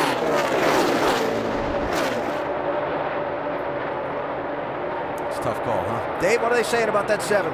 Or what they think they might do, they're telling Robbie they're just going to cut the whole thing off when they come down the next time on pit road. But it definitely appears to be affecting. Well, I don't know, how much do you think it's affecting their speed right now? It's hard to say. I'm like Dale. I don't think that they can effectively stay connected, you know, with that, with the bar behind the reinforcement being the only thing that's touching the front end of the 21 car. Look, a Mark Martin and Jeff Gordon sighting, guys. They decided to show back up in this race. Watch out. Well, before you get too excited, they're 18th and 19th. Well, they haven't even been in part of the camera. What may happen with Robbie Gordon's too is that piece may decide to become unattached there and end up on the racetrack for another caution here for long. And I think we're seeing that 21 and 7 separate enough in the corners that either Trevor's backing off to try and preserve that 7 car, or they're just not able to stay together with it in that aerodynamic condition. I think that's the biggest thing, is Trevor just has no idea what he's up there pushing against now and what he can do and just how much he can force it, Doc. Yeah, I'm up there talking to Donnie Wingo and some of the Wood brothers, and they were talking about what our options are. They said, really, there's no one else to get up with right now. The 7 is our only option. So what we might have to do is go around in front of the 7 and have the 7 push the 21. We weren't nearly as fast. That might be the only thing we have left here right now. They're just going to try to hang on and maybe let Trevor get in front of Robbie Gordon here very soon. Yeah, that's exactly right, Doug. That's what Andy and I were up here. I think that's their only option right now, to keep this pair together and just see what they can do with Robbie Gordon pushing Trevor Bayne in that 21. But it has been in this configuration all day, 7 being pushed by 21, so that'll be something new to find out for those drivers and teams. One thing that could be happening too is that bumper cover is covering over the hood of that 21. It could be restricting the airflow even more and making it more of a problem to keep the 21 car cool. Up front, Tony Stewart, pushed by Joey Logano. Kurt Busch, 22, 78, Regan Smith. 31, Jeff Burton, 33, Clint Bowyer. And by the way, coming back into the frame, Juan Pablo Montoya in the 42, pushed by Jamie McMurray in the 1. Montoya is lead lap. McMurray is 7 laps down. Championship standings at the moment. Stewart started the day 5th. 24 points off the lead. Remember, Carl Edwards is running in the back. Don't know that he's going to finish there. No, he's 33rd right now. I'd say for sure he's not going to finish there. They're just hanging out, waiting for the right time to make a charge. Yeah, but on that run up through traffic, never know. If he finishes back there, it'll be because they were trying to make their way to the front and something happened. But we have seen this twosome right here. Tried this before, back when we had pack racing, and they tried to go to the front a little bit early, and they actually got themselves in trouble and created a big wreck. So hopefully they maybe learn from that, and they'll be a lot better off today as they start making their march forward. But they've got a long way to go before they want to start that. Memory serves, that was 2008, right? Carl bumped Greg going into turn 3, and it set off a chain reaction accident that claimed a bunch of cars. They talked about that this week between them as they chatted to make their plan for this race. They talked about the mistakes they'd made here in the past and how they've learned from it, and shook hands on it and came to an understanding of what the plan was going to be for this race, and feeling like they know better what not to do because of that very experience together. So that's Edwards and Biffle, 33rd and 34th. Let's also have a peek in at Jimmy Johnson, the 5-time champion, who is running 24th with Dale Earnhardt Jr., still partnered up with him in 25th. There they are. Remember, a time or two today, they've made a run to see kind of what they've got. And all that going on behind leader Jeff Burton. Been a while since he's been to victory lane in the NASCAR Sprint Cup Series, but he's been up front a lot today. Burton and Bowyer, 1 and 2. 41 laps to go at Talladega. We go NASCAR Nonstop, presented by Gillette.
after Dale Earnhardt's passing, I asked the driver about going racing again, and he said that just like when any of us loses a loved one, we have to keep moving forward and keep going. And he said, racing is what I do.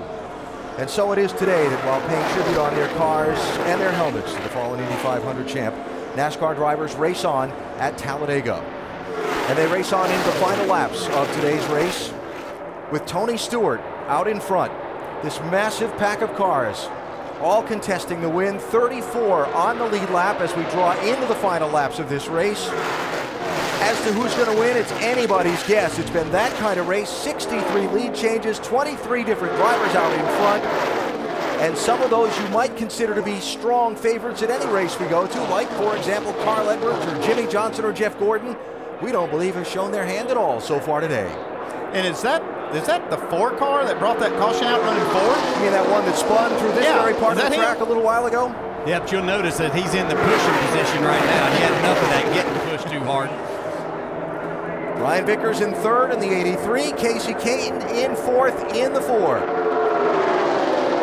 And yes, he was the one that went for the slide through the trioval a little while ago. Look at his scoring serial there. Yeah, and then how about, you got 2 cars in the top 4 that have brought out cautions by spinning at Talladega. How often have you seen that happen? Yeah, not very often. A few weeks ago at Dover, we called A.J. Allmendinger's slide early in the race through turn 4, maybe save of the year. Joey Logano's early in this race today might be the save of the year now. Oh, yeah, that car was completely sideways. I mean, you saw the whole left side of the car as he was sliding down the track. But he's doing a tremendous job here. And I think because him having to keep this thing offset somewhat is also helping him keep this cool and be able to keep Tony Stewart out front. Nobody's been able to really pass this twosome for a while.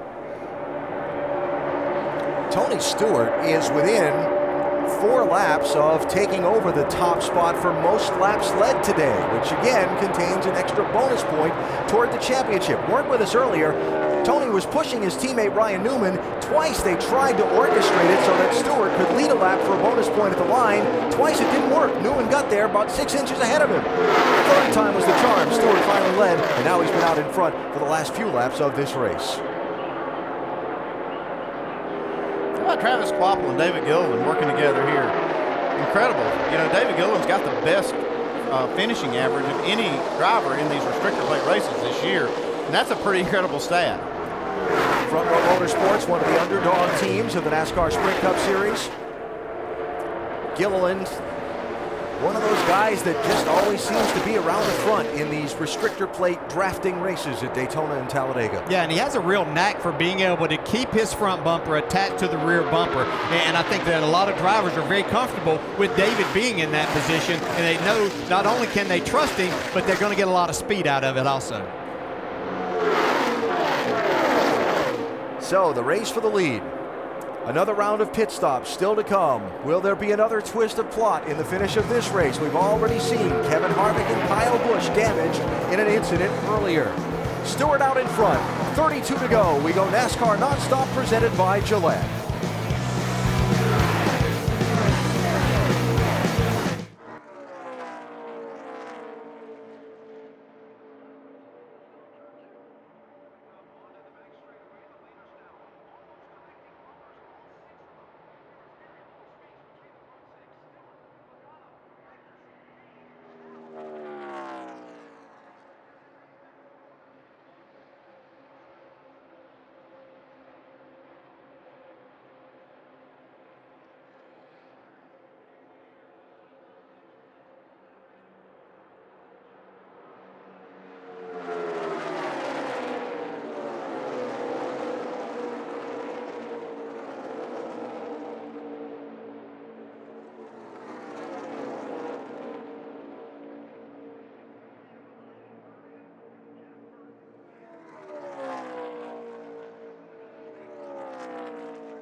Talladega Superspeedway with the laps winding down. 29 to go. Out front right now is Jeff Burton.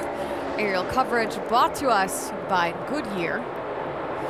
This race is known for its unpredictability, the wild card race. First-time winners has an effect on the championship. What are we seeing today? We're just seeing a real mix-up in the points right now. A big concern for Kevin Harvick, who has had a problem. He's all the way back to 5th in the point standings right now. But Matt Kenseth, the guy we talked about on our show before it started, really having a great day right now, leading our points as this thing continues on. Carl Edwards is planning his strategy for late in the race, Brad. But I don't think what we're seeing in the points right now is going to end up this way when it's all said and done. Yeah. Too much racing left. I agree with you. And as we go back, we're talking a lot about all these first-time opportunities, winners at this racetrack. The guy for me is would be Landon Castle. I mean, he has been up near that front all day long. He keeps shuffling back and forward, back and forward. I've watched him all day, and I think he has a good opportunity possibly to get that 51 car into victory lane. He's done a great job, and he keeps moving back and forth, back and forth. Keep an eye on him. Well, we talked about him earlier, though, Nicole. I'm sorry to interrupt you. This guy doesn't have a sponsor, the 51 car for next year, and he's been instructed to drive his brains out, too. Yeah, do everything he can. He finished 2nd in the nationwide race at Daytona this year, so he knows how to run good on restrictor plate races. Landon Castle has the potential to become the 11th first-time winner here at this track, but there are a couple of drivers throughout history that have been able to collect their one and only career wins at this track, including the very first winner at Talladega Superspeedway, Richard Brickhouse in 1969. Most recently, though, 1988, and Phil Parsons. What will we see happen in the next 27 laps, Alan? Nicole, if it's anything like what we've seen happen in the last couple of laps, we're all going to be holding our breath, I think. We saw Matt Kenseth squeeze his way to the inside lane. We saw Jeff Burton have a big wiggle being pushed by Clint Bowyer. And we've seen Tony Stewart get separated from Joey Logano by Kenseth, and David Reagan, 17 and 6, have to go back to 16th place to collect that 20 car, and now charge his way back up to 5th. And how about Brad Keselowski in the deuce, pushing Dave Blaney in the 36. If you remember, Brad Keselowski's first win was when he pushed Carl Edwards. This is the first time I actually saw this two-car tandem hookup. They did that late in the race, and then as they came to the line, we all know what happened. Carl Edwards went upside down, and Brad Keselowski got the win. So coming up on the opening of that pit stop window, I believe it was Doc that reported to us a little while ago, anytime after lap 162, we could see the leaders make their final pit stops. Trouble. 71 car and the 32 in trouble. Andy Lally in the 71 on the outside wall. 32 is Terry Labonte. I think these two cars have been running together. Caution is out.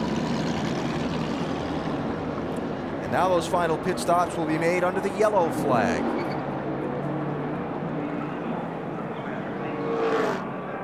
They were running 31st and 32nd, Lally and Labonte on the lead lap.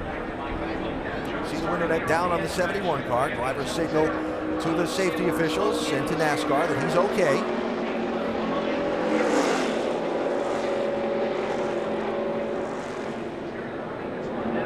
But Andy Lally, with a wrinkled up race car, sitting on the apron inside turns 3 and 4.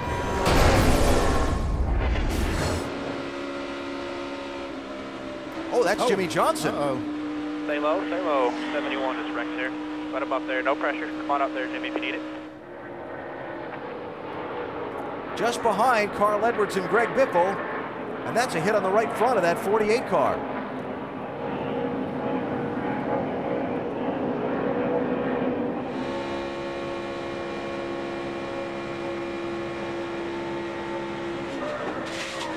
Yeah, that's a pretty severe hit right there in the right front of the 48 car Jimmy Johnson. It was a good job by Jimmy, not to Greg. I mean, he can maintain control, but he did take a pretty good lick on that right side. This is one of the problems. I mean, you can't run away from trouble at this track. I mean, it can happen at the front or the back.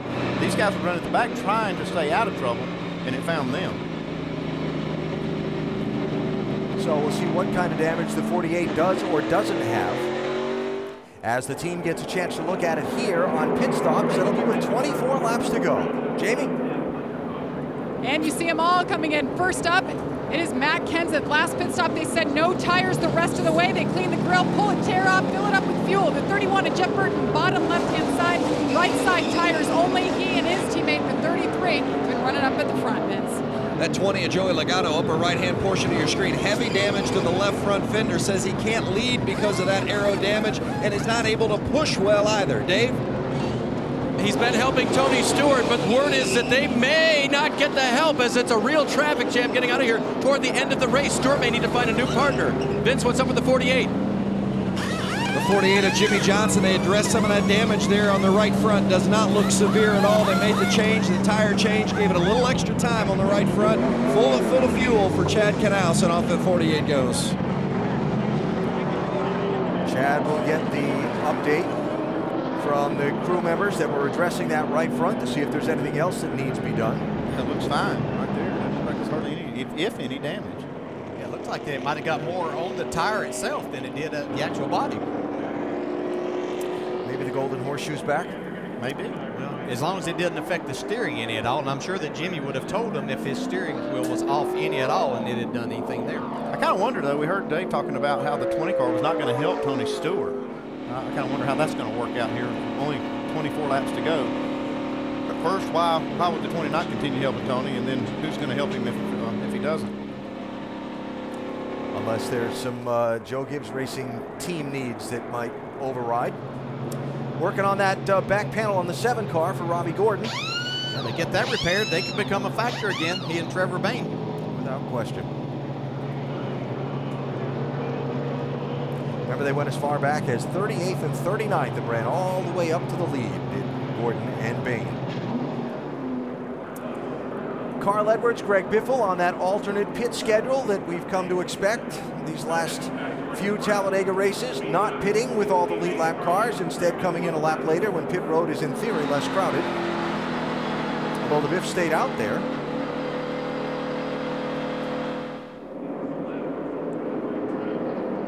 That was interesting. Dave? Still checking on that, why Greg Biffle stayed out at this point. Carl Edwards is definitely coming in. See if they're going to make any changes to the car at this point, Alan. But they will take on 4 tires while he's here, and they'll send him back out. Championship leader coming into today. We'll see how their strategy plays out at the end.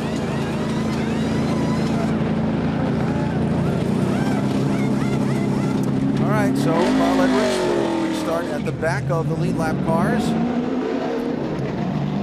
I would expect we're going to see Greg Biffle in next time. He will. He just stayed out. I think to lead a lap, he's still in the battle for that 13th spot in the points. So I think he wanted to stay out there. They're going to be at the back anyway. Yeah, it's the first lap he led today, so he did get that point. Jamie McMurray, free pass under this caution. That'll leave McMurray 6 laps down after some troubles earlier in the race.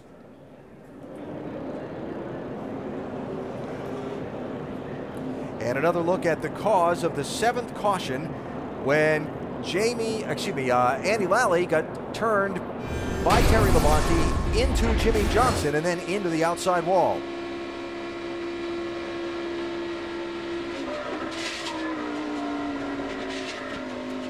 That's a nice save. Exceptional.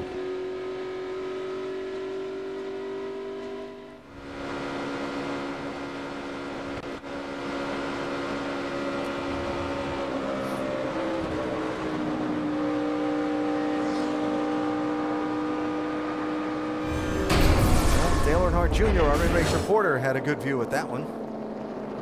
Hey, Dale Jr., Dale Jarrett, you have a copy? What kind of pressure are you running around at right now under caution and what time? 8.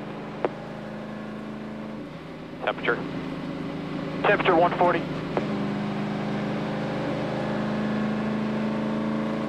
Hey, Junior, Dale Jarrett, you have a copy? Yes, sir. Well, I'm sure that trying to play it safe all day, that was a little too close for comfort, huh? Yeah, that's the way it goes, though, but we've just kind of been hanging out.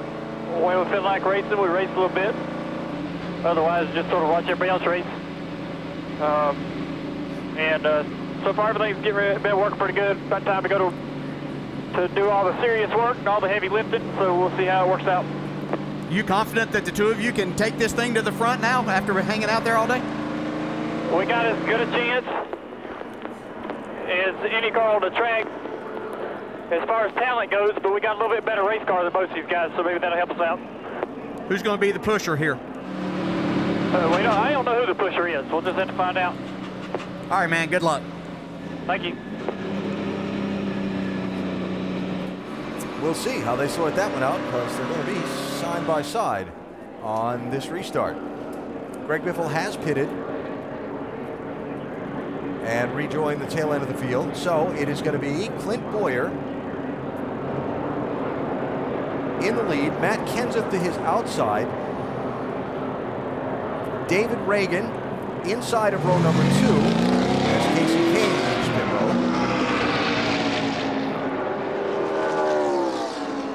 And a lot of these guys that have managed to work the exit of pit lane to be lined up nose to tail in the draft the way they want to be for the restart aren't exactly lined up that way now. For example, 33 and 31 separated by the 6. 17 separated from the 6. Tony Stewart separated from Joey Logano for this restart. It's going to get really interesting in just a minute. It's been really interesting all day long here at Talladega, particularly the tri-oval. This was the big moment where the championship is concerned.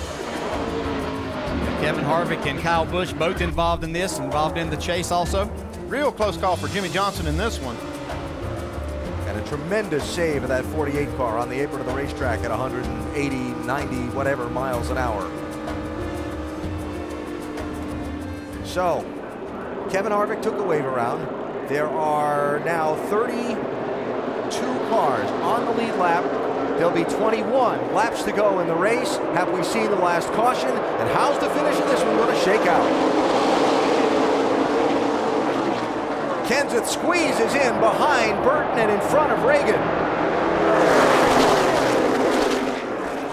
And Dave Blaney in the 36, pushed by Brad Keselowski, going for the point on the outside. You can see the 33 and 31 separated by 2 cars and a lot of car lengths there now. Kenseth backs up to Reagan, and Tony Stewart hooked up with Paul Menard now in the draft, that neon car. I'm not sure that's not going to make Tony Stewart even more of a factor in possibly winning this race.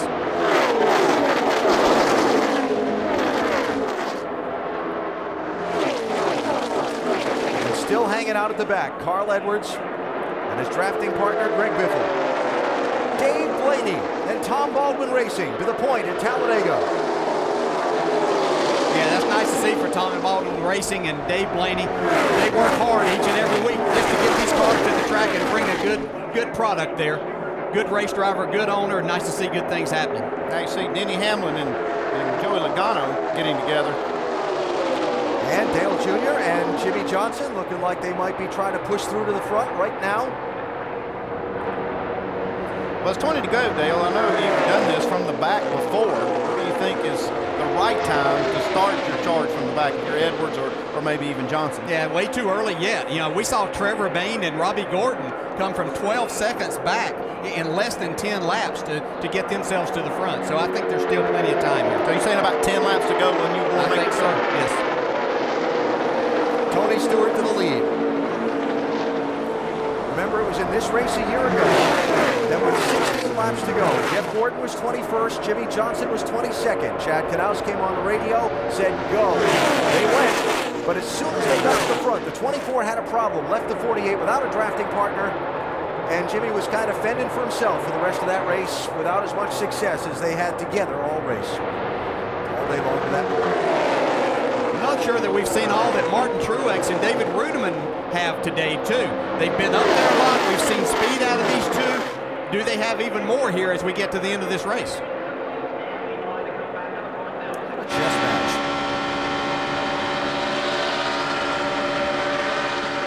Look at those cars moving around in the air in that draft at over 180 miles an hour anyway, Dave. And the thing to remember about the 56 and the 00 is the weekend didn't start well for them. They had some parts confiscated off the cars. The windshields were taken by NASCAR. NASCAR, but they regrouped, and these two have stayed together all day long. They planned on working together as teammates, and they've stuck together, the 56 and the 00.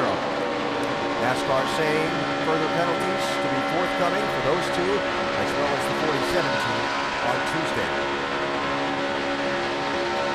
Vince? Well, this is a spot that Junior and Jimmy Johnson have tried to avoid much of the day, being surrounded by other cars as they're just outside the top 10 and discussing how close they might be to go time. So do you want to wait a little bit and let these guys crash, or go racing? What do you think, Junior? I'm not in no big hurry to run up in there, but I thought we got a little bit too far out of it that last little run there. So, you know, I don't think we can start around too long. There have been a few times they've been tempted to go a little bit earlier today and get aggressive, and each time they've taken the conservative route. So far, it's paid off. Will it continue to pay off over the final 17 laps, Alan? A lot of racing left to find that out, Vince. Bobby Labonte, 47. Michael Waltrip, 15. The big charge to the outside. Jeff Gordon and Mark Martin, 24 and 5 as well.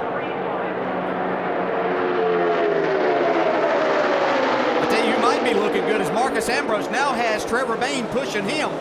We'll have to keep an eye on that twosome. A little bottled up there. Labonte and Waltrip got separated. Everybody gets through okay. We can just feel the intensity picking up now with less than 20 laps to go. Cancello. Matt Kenseth looking to the outside. He and Tony Stewart along with Clint Bowyer have been people who've been out in front most in this race. Jeff Burton, Montoya, they've been up there as well. Look at that save by Dave Blaney in that 36. It's more than a save. Look at him still going to the front. Never let off the throttle. Wow. A lot of racing left to go. The story of this one yet to be told. 15 laps to the checkered flag in Talladega.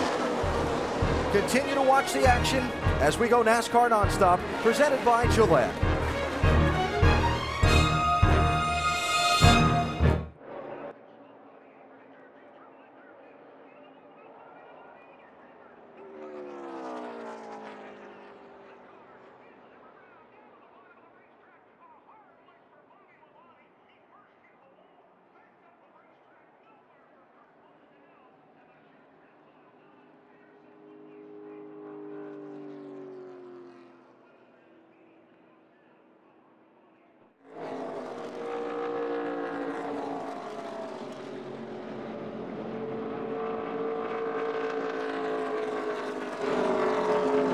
Trouble at Talladega has brought out the caution flag for the 8th time. Bobby Labonte climbing from his car after a hard crash in turn number 2.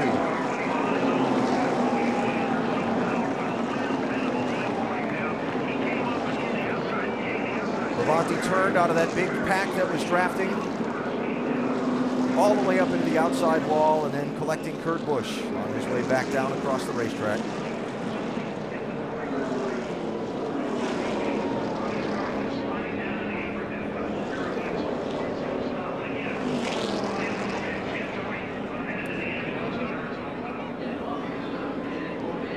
Talking, what, a minute ago about him and Michael Waltrip running to the front there. The intensity level was coming up. These guys were trying to position themselves for these last few laps. And pushing and shoving, it starts to take its toll, especially in the corners. You know, these cars have to be connected all the way around the track to make that speed. Kurt Busch started the race 7th in the championship. Only 27 points, 27 positions off the lead. He's headed to the garage in the closing laps of this one. And that's an awful lot of damage to the front end of that 22 car.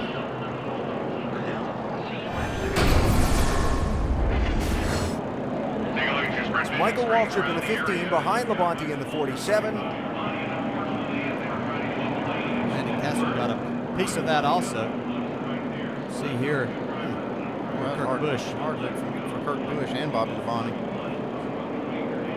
It looked like that when we had followed Michael Waltrip and Bobby Labonte, that Bobby was really loose with his car. He wasn't able to turn it a lot of times and would have to chase it up the track. And you're right, Wow. that's really hard lick there at the end. There's nowhere to go for Kurt Busch.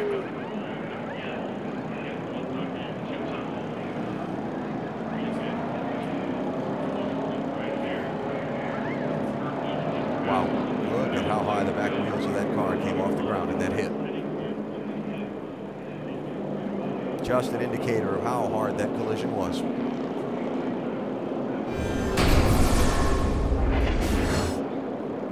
For Kurt Busch, not the finish he was looking for at Talladega.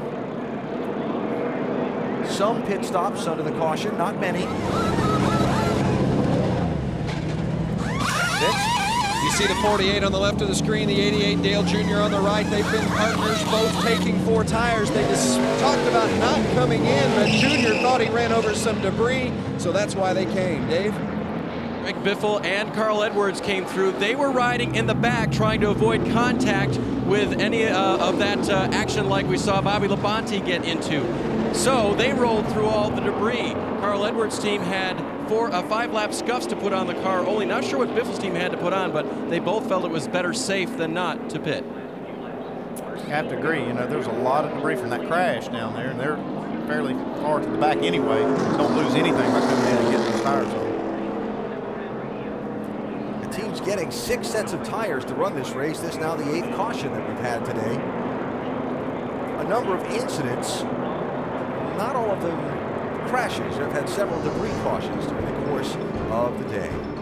Still 13 laps to go. Let's go back and finish that last commercial break as we go NASCAR Nonstop, presented by Gillette.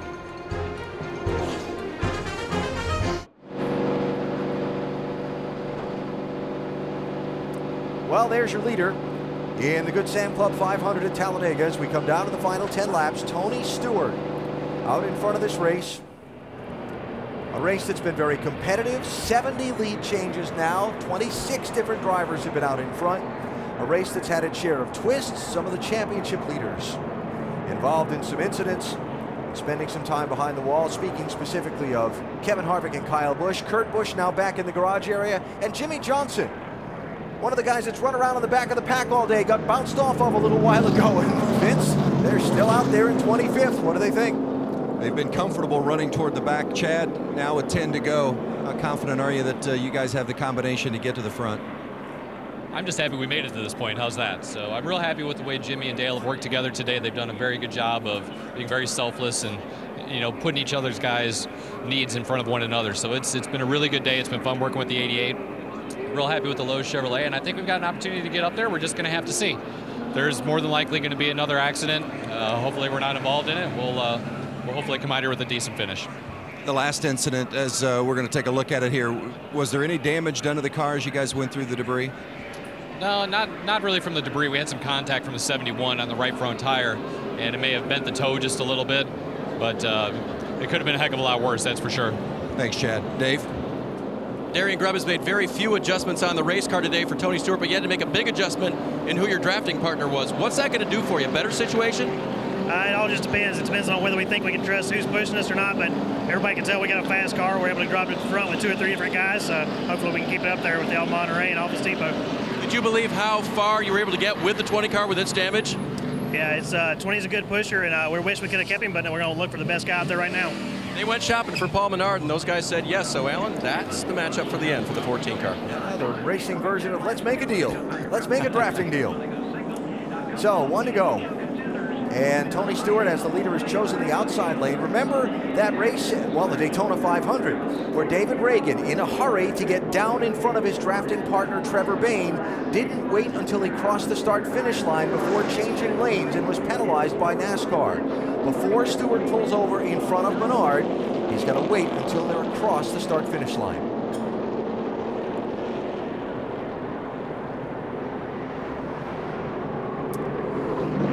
Thinking about some of the guys that are deep in the pack and when they're going to make a break for the front. This radio a minute ago. You feel about leading here, Junior? Want back in front once you get going? Yeah, I mean, I'll push you until that's not working out. Yeah, I think it's going to be one move here, and I've got no problems pushing, man. Yeah, I know.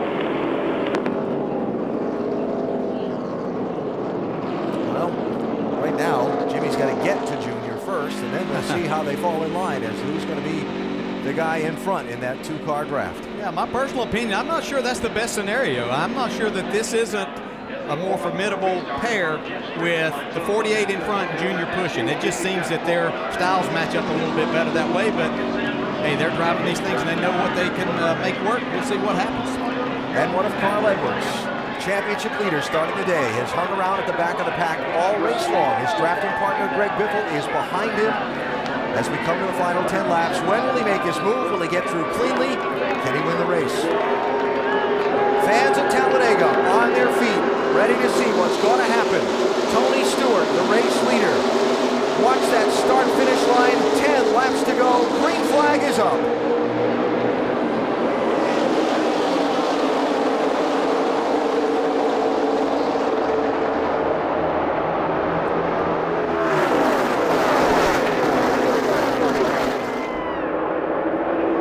Jam up in traffic in turn 2, look out. There's a potential problem there.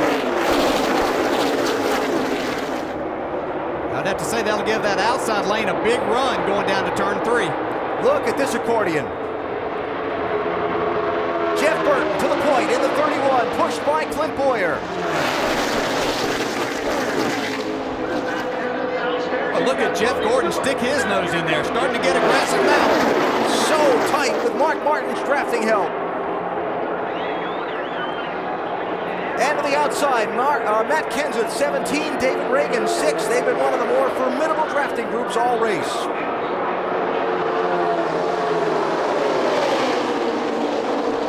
When's the right time? Oh, it's time to go now. Yeah, I wouldn't be backing out and saving anything at this point in time.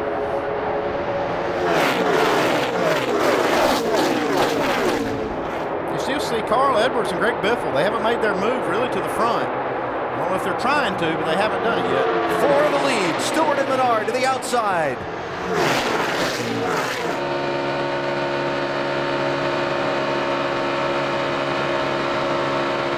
Trying to come from further back here, they're going to have to understand that these guys are going to stay tucked up. They're not going to breathe these things now. These are going to be the fastest speeds that they've run all day right here.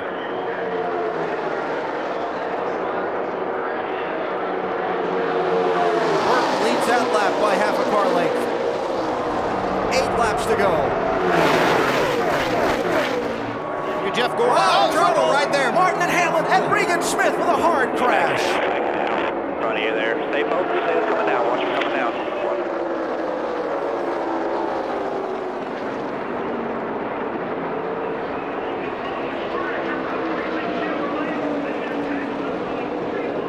Caution is out, as you see. Contact in that pack in turn number 2 and a heavy, heavy crash. Regan Smith in that 78 car. Denny Hamlin involved, Mark Martin involved.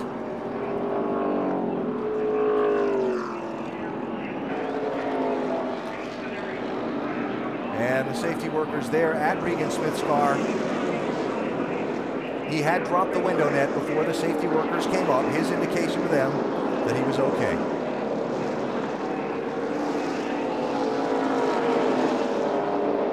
See him getting out of the car. That's good to see. That's very similar to the way Jimmy Johnson hit last week at Charlotte. Actually, probably a little tougher. And a wave to the fans in that backstretch grandstand. Well, just once again, a testament to the safety of these vehicles now and the Hans device that you just see right there, Regan Smith taking it off.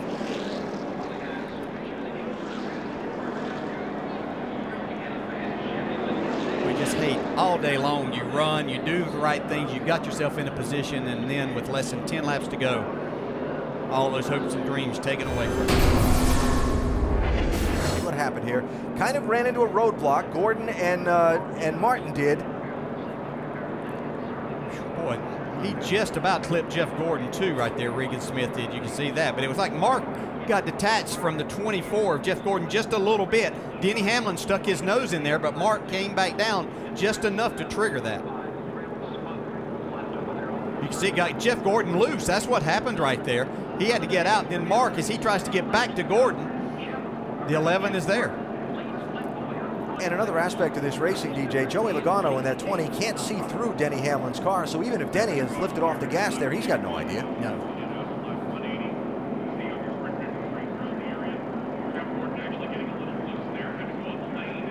Wow, just look how close. I mean, he just skimmed the back bumper of Jeff Gordon's car. Marcus Ambrose coming by, gets a little bit of damage. That's See, once again, Matt Kenseth and David Reagan sneaking by one more time. Third or fourth one today.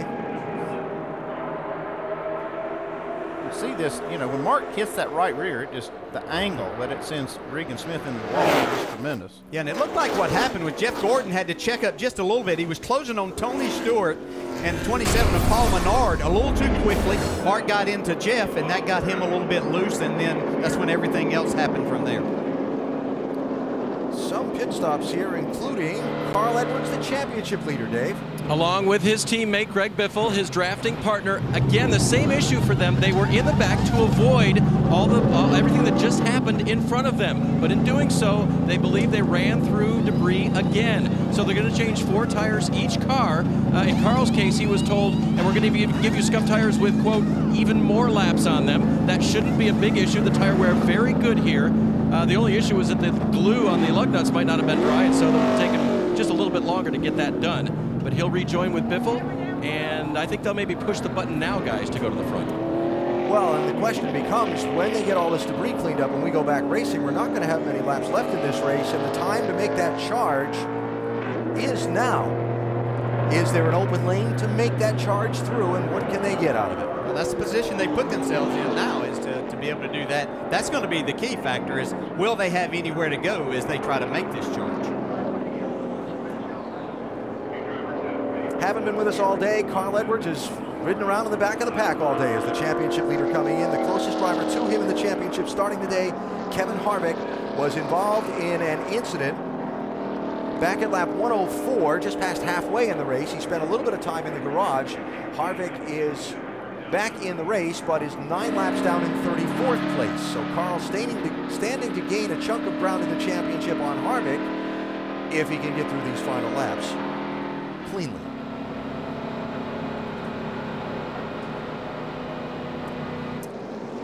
So Jeff Gordon, Doc, saw Mark Martin's car damaged in that last incident.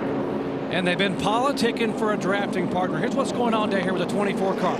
They thought about the 14 there, which was, of course, Tony Stewart, but he's another chaser, so they really wouldn't be able to help each other. And they thought about the 13 right beside him, their Casey Mears car. But they don't have the 13 radio in the Gordon radio, so they can't hear each other. So then they went to the 21 car of Trevor Bayne and said, we need some help. And said, here's the deal, okay? You want to be able to keep the speed, you push us. So the deal was the 24 pushes the 21.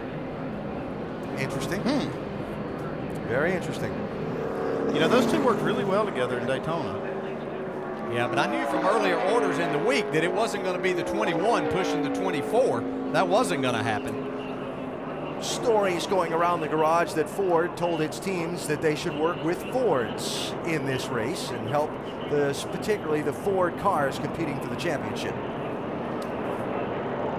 The story going around, but then you get in the last laps of the race, and you know you're the one who's been behind the wheel of these things, DJ. Those kind of, well, yeah, I'll call it politics. Yeah, you'd like to think that all of that kind of goes out the window. You sat out there and got yourself in a position where you know that things are going to happen throughout the day. So let's team up with who can give us the best opportunity to win now or get a good finish out of this. So why not take the best partner you can possibly find? That's the way it's always been down here. You know, it's everybody politics to run with a certain group.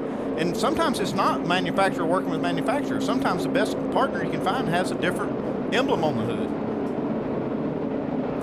So they're going to get the 1-to-go signal when they come to the start-finish line this time. Make mention that we do hope to get a word with both Bobby Labonte and Regan Smith involved in those last couple of incidents. As yet have been unable to, but we do hope to be able to do that before we leave the gate. See them making some repairs to the safer barrier over in turn number 2, where Smith hit a moment ago, replacing those foam pylons that absorb so much of the impact when the race cars hit. Yeah, they collapsed just a little bit and did their job. Now they'll put some new ones in there. And the field getting a signal in one more lap. We go back racing. So that's 4, so we're going to get the green flag with 3 laps to go in this race. 28 cars on the lead lap, and Jeff Burton, who hasn't won a race since October 2008, out in front. Clint, when we got that big lead that time, it would have taken 3 laps to get back to us. Yeah, we just got to be efficient as hell getting hooked up, and we'll be good. Is there any teammates behind us, Brett, that are going to be nose to tail? 14 and 27 and Red Bull, both of them will be nose to tail. I think you got to do what you did there. I think you got to let Jeff start on the bottom and do like just what we just did, because we got hooked up, kept our momentum up. For whatever reason, our eyeside's been good through 1 and 2 all day. Well, as you can hear from that conversation between Jeff Burton and Clint Bowyer, how quickly they're able to get nose to tail in the draft without violating that start-finish line rule is going to be key to this. Half a lap on the restart. Let's go to Jamie Little. And Bobby Labonte has been checked and released. A spin, and then you were drilled by the 22. I see your shoe is off. Is that the main area that's hurting right now? Yeah, it hurt a little bit there for a while. I don't get a picture of my feet. It's terrible, but yeah. And then fortunately, the helicopter went for me. Unfortunately, it was for a fan, so that was good. But good for me anyway. But yeah, just you know, it's just a product of it sometimes when you get late in the race and pushing real hard like that. So got turned around and you know, I couldn't hold on to it at that point in time. So that was not what we wanted to see. All right, bad day for Bobby Labonte, but good news looking forward. He did sign a deal. He will be back in the 47 with Todd Bowyer as his crew chief, and he referenced a fan being airlifted. It was for a medical concern, we were told by NASCAR. Alan? Jamie, thanks. Good to see Bobby's okay. Down to the final 3 laps at Talladega. Carl Edwards, the championship leader, is in 23rd position for this restart. Earnhardt Jr., 16th. Jimmy Johnson, 19th. Jeff Gordon, 8th. Up front, Burton and Bowyer with Vickers and Kane, Stewart and Menard getting set to go. They have waved off the restart because they still have some cleanup trucks on the racetrack, so that gives us an opportunity to check with Vince. Well, Jeff Burton, as you said, Alan, is in front, except the man he's been working with, Clint Bowyer, is beside him to restart. Luke, what's the strategy here to get you guys teamed up again for this green-white checkered? Well, the main thing is we just got to be careful here, not make any wrong move before we get to the line. They've got a plan for how they're going to line up, so get a good smooth restart here and get lined up, we'll be good. Now, I know you're inexperienced, quote-unquote, in this position. How helpless do you feel right now knowing that it's just been in the driver's hands all day long? Yeah, I mean, it's a little bit of a helpless feeling, but we've got 2 really good guys out there working together. They've done an excellent job all day, so it's a good feeling. Well, they sure have. They've done a great job, Alan. Vince, thanks. Would be a big win for that young man. Be a big win for Jeff Burton if they can find a way to make it happen. Now, we heard from Doc earlier about Jeff Gordon and Trevor Bayne. Got Chapter 2 on this, Doc? Well, sort of. You know, the soap opera continues here. Remember Daytona back in February when Trevor Bayne was just trying to learn how to draft? During the qualifying race, Jeff Gordon said, stay with me, you push me, I'll show you how to do it and what we do. Well, Trevor Bayne remembered what Jeff Gordon has done for him. So now the 21 car is going to push the 24. And I think DJ said whoever the 21 pushes is going to win this race. Well, Jeff Gordon's in pretty good shape. Yeah, I have to give that credit. Thank you, Doc, but that's Andy. I will say that Andy has said that all week long, that whoever Trevor Bayne, and I'm glad to see them work this out because Jeff Gordon did help Trevor Bayne a lot, and he won the Daytona 500. They're lined up together, so let's hope that it works out for them. Jamie? And Regan Smith just checked and released. How you feeling? That was a big hit, Regan. Yeah, that definitely wasn't a fun hit, but you know, it's what we do with the restrictor plate tracks, and unfortunately you get caught up in other people's messes. I don't know what happened. I just know I turned right in a hurry with the Furniture Row car. It is what it is. I was hoping we were gonna have a good day. My partner Kurt Busch got wrecked earlier, and wasn't his fault either, but that's how it goes. Hats off to Safety Innovation. We're going back green. Alan? Jamie, thanks. Here they come. For the final couple of laps at Talladega, green flag is in the air. See how quickly 31 and 33 get hooked up after that line. Tony Stewart and Paul Menard not quite together in that outside lane. Look at Gordon and Trevor Bayne up through the middle. Well, Jeff Gordon was on the gas, ready to go. Matt Kenseth has been separated from David Reagan. I think Matt's wanting to be able to help the 21 maybe right now. Leave Jeff Gordon hung out right here. There it is. Goodbye 24. And the 56 and 00, Truex and Ruderman. Mentioned them earlier to keep an eye on them. What a lead that Jeff Burton and Clint Bowyer have made right here. It'll be tough to run them down. Jeff Gordon just a roadblock right there. What happened to Stewart and Menard on that restart?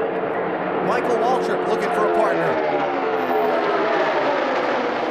White flag, down to the final lap. Can anybody run up and catch Burton and Bowyer?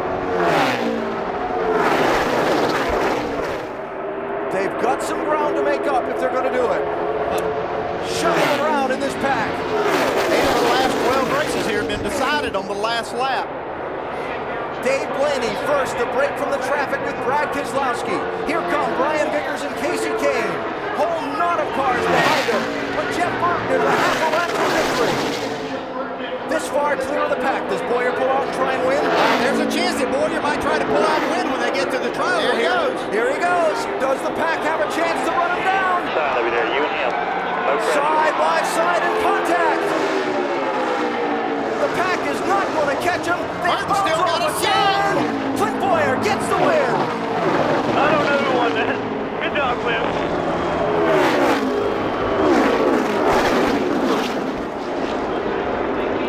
Another frantic Talladega finish. We heard the radio conversation between Burton and Bowyer about how quickly they needed to get together to hold off the competition.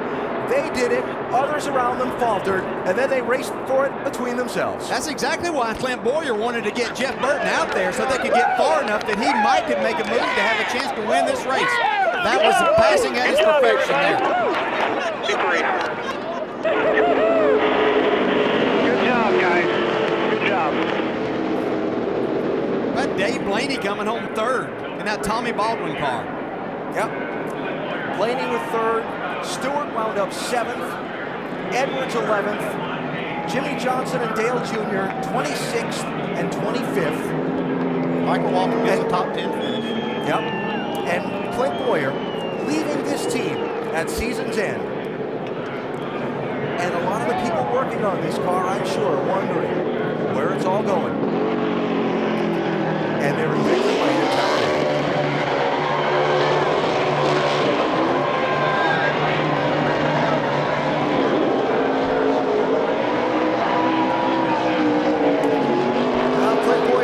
Goodyear winning moment today.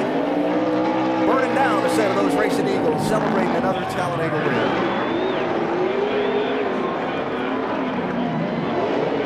Tremendous effort by this team today, Jamie.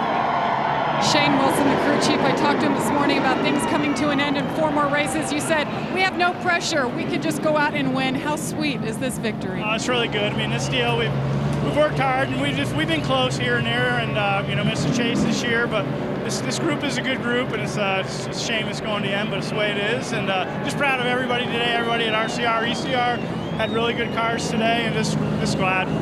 What can you say about that 31 team and Jeff Burton? Those two never lost each other. No, we were good all day. Those guys did a great job. Did the tandem deal very good.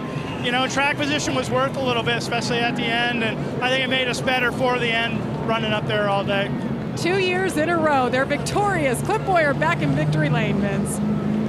Well, the best finish of the season for Jeff Burton, second, but I know that's not what you wanted. So close. Take us to the finish there, how it unfolded.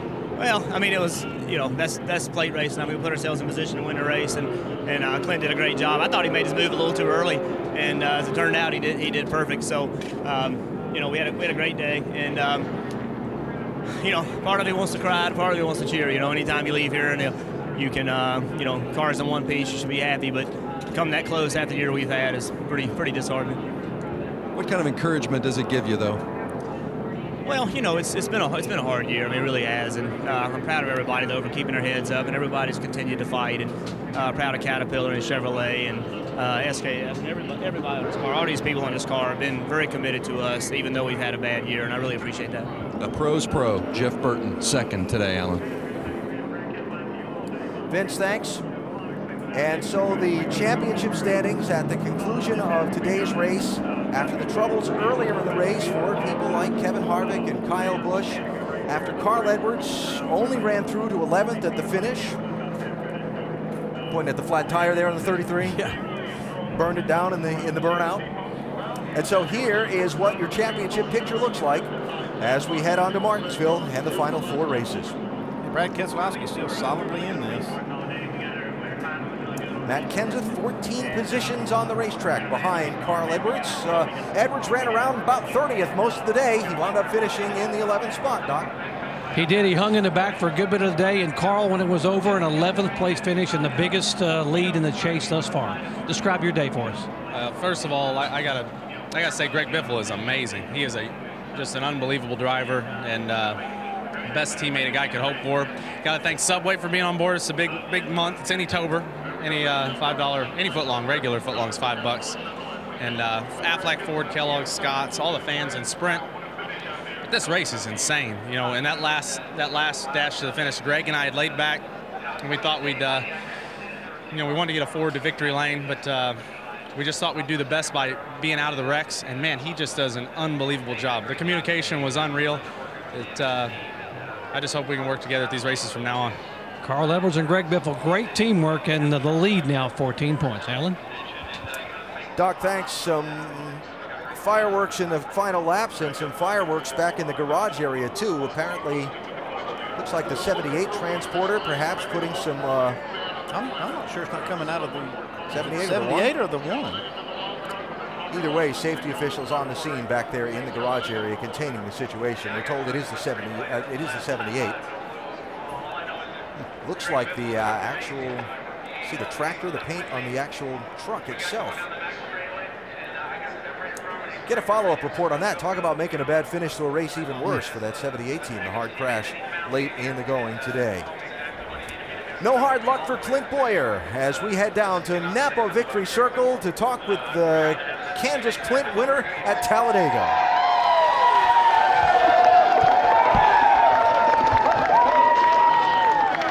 Oh, that's got to be bittersweet. Richard Childress walking up, congratulating you, Clint. Second year in a row you're in victory lane here. How sweet is this victory, knowing there's 4 more races with these guys? Yeah, I told him, this is Chevrolet's 100th anniversary. What an awesome paint scheme. So proud of the paint scheme. Then it was his 100th race that he's won in the Cup Series. So I told him, congratulations. I guess I'm going to reach his ass for the 101st. But just thank you to Cheerios, Hamburger Helper, everybody involved with this car. BB&T has been a long support of ours.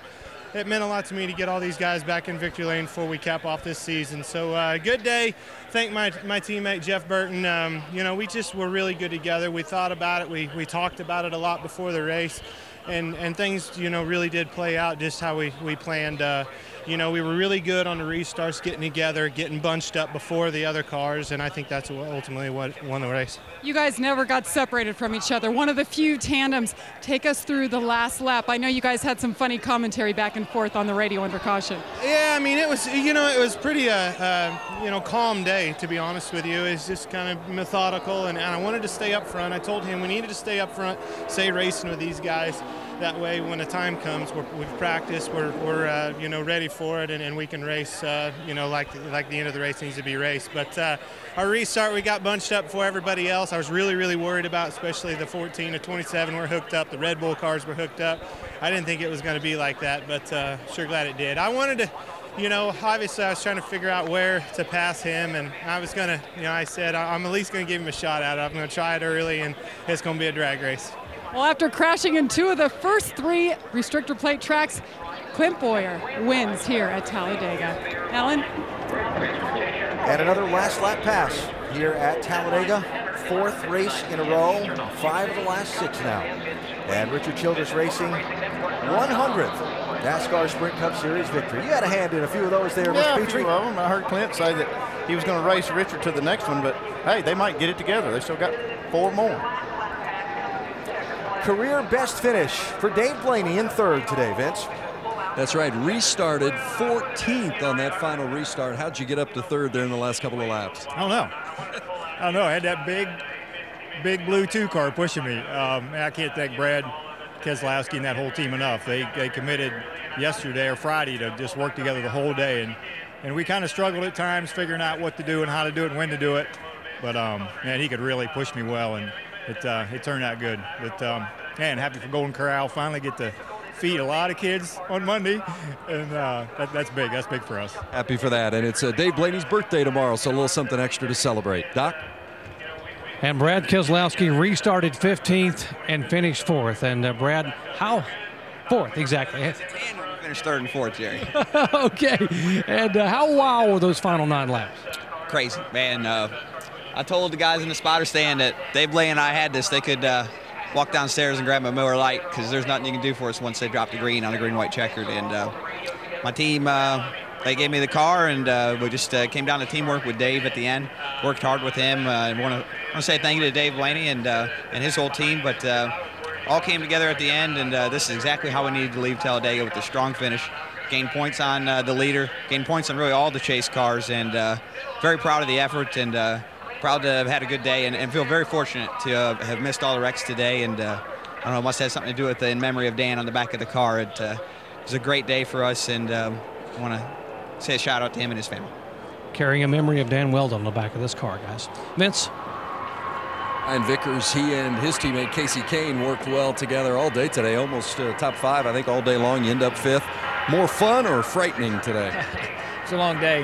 This racing is nerve-wracking. It takes about 2 hours to go to sleep after this. Your mind's just doing 100 miles an hour, but the Red Bull teams did a great job working together today. Casey and I both, whether he was in the lead or I was in the lead, we had to go the last, 4 or 5 times, but we always got back to the front. We just didn't have quite enough there at the end. We got together, and the guys got on our door, and the 33 and 31 got away, but they were strong all day. They were one of the only, them and the 42 and 1 were the only 2 groups I could see that could pass on the outside, and so that we knew they were going to be tough at the end. Brian Vickers, strong today, 5th place. Dave? Hey, Vince, just want to give everyone an update down here in the garage. I'm between the Brian Vickers hauler and the Regan Smith hauler. Everyone is okay. They were transferring the fuel from the dump cans they use on pit road actually into a reservoir in the back of the cab. That's where they store the extra fuel to go down the road so they can store the empty cans up in the top of the hauler. So everyone's all right, and there was just a quick fire. They got it all put out, and they'll go down the road a little battered in a lot of ways today, Alan. Dave, thanks. Appreciate the update there. Glad everybody is okay. So Richard Childress Racing celebrating its 100th win, and quite the day here at Talladega today, Nicole. Certainly quite a day for Clint Bowyer and his team, but also when you look at this championship picture, Dale Earnhardt Jr. and Jimmy Johnson had a plan all day long, but they are among the 7 chase drivers to finish 25th or worse today. Yeah, I was really surprised how late that Dale Jr. Jimmy Johnson tried to get to the front. The caution at the very end hurt him, and also Edwards and Biffle. They all had a plan to get to the front, get it on, but it didn't work out, Brad. Yeah, Carl Edwards somehow came from the back, though, up towards the front, finishes 11th. Kevin Harvick takes a big shot in the points today, and there's old quiet Matt Kenseth. He snuck into 2nd. Congratulations to Clint Bowyer. On behalf of all of us here, have a great night. This copyrighted telecast may not be reproduced, retransmitted, or used in any form without the authorized written consent of NASCAR Broadcasting. NASCAR would like to thank all of our loyal fans for your continued support, and we hope you enjoyed today's broadcast.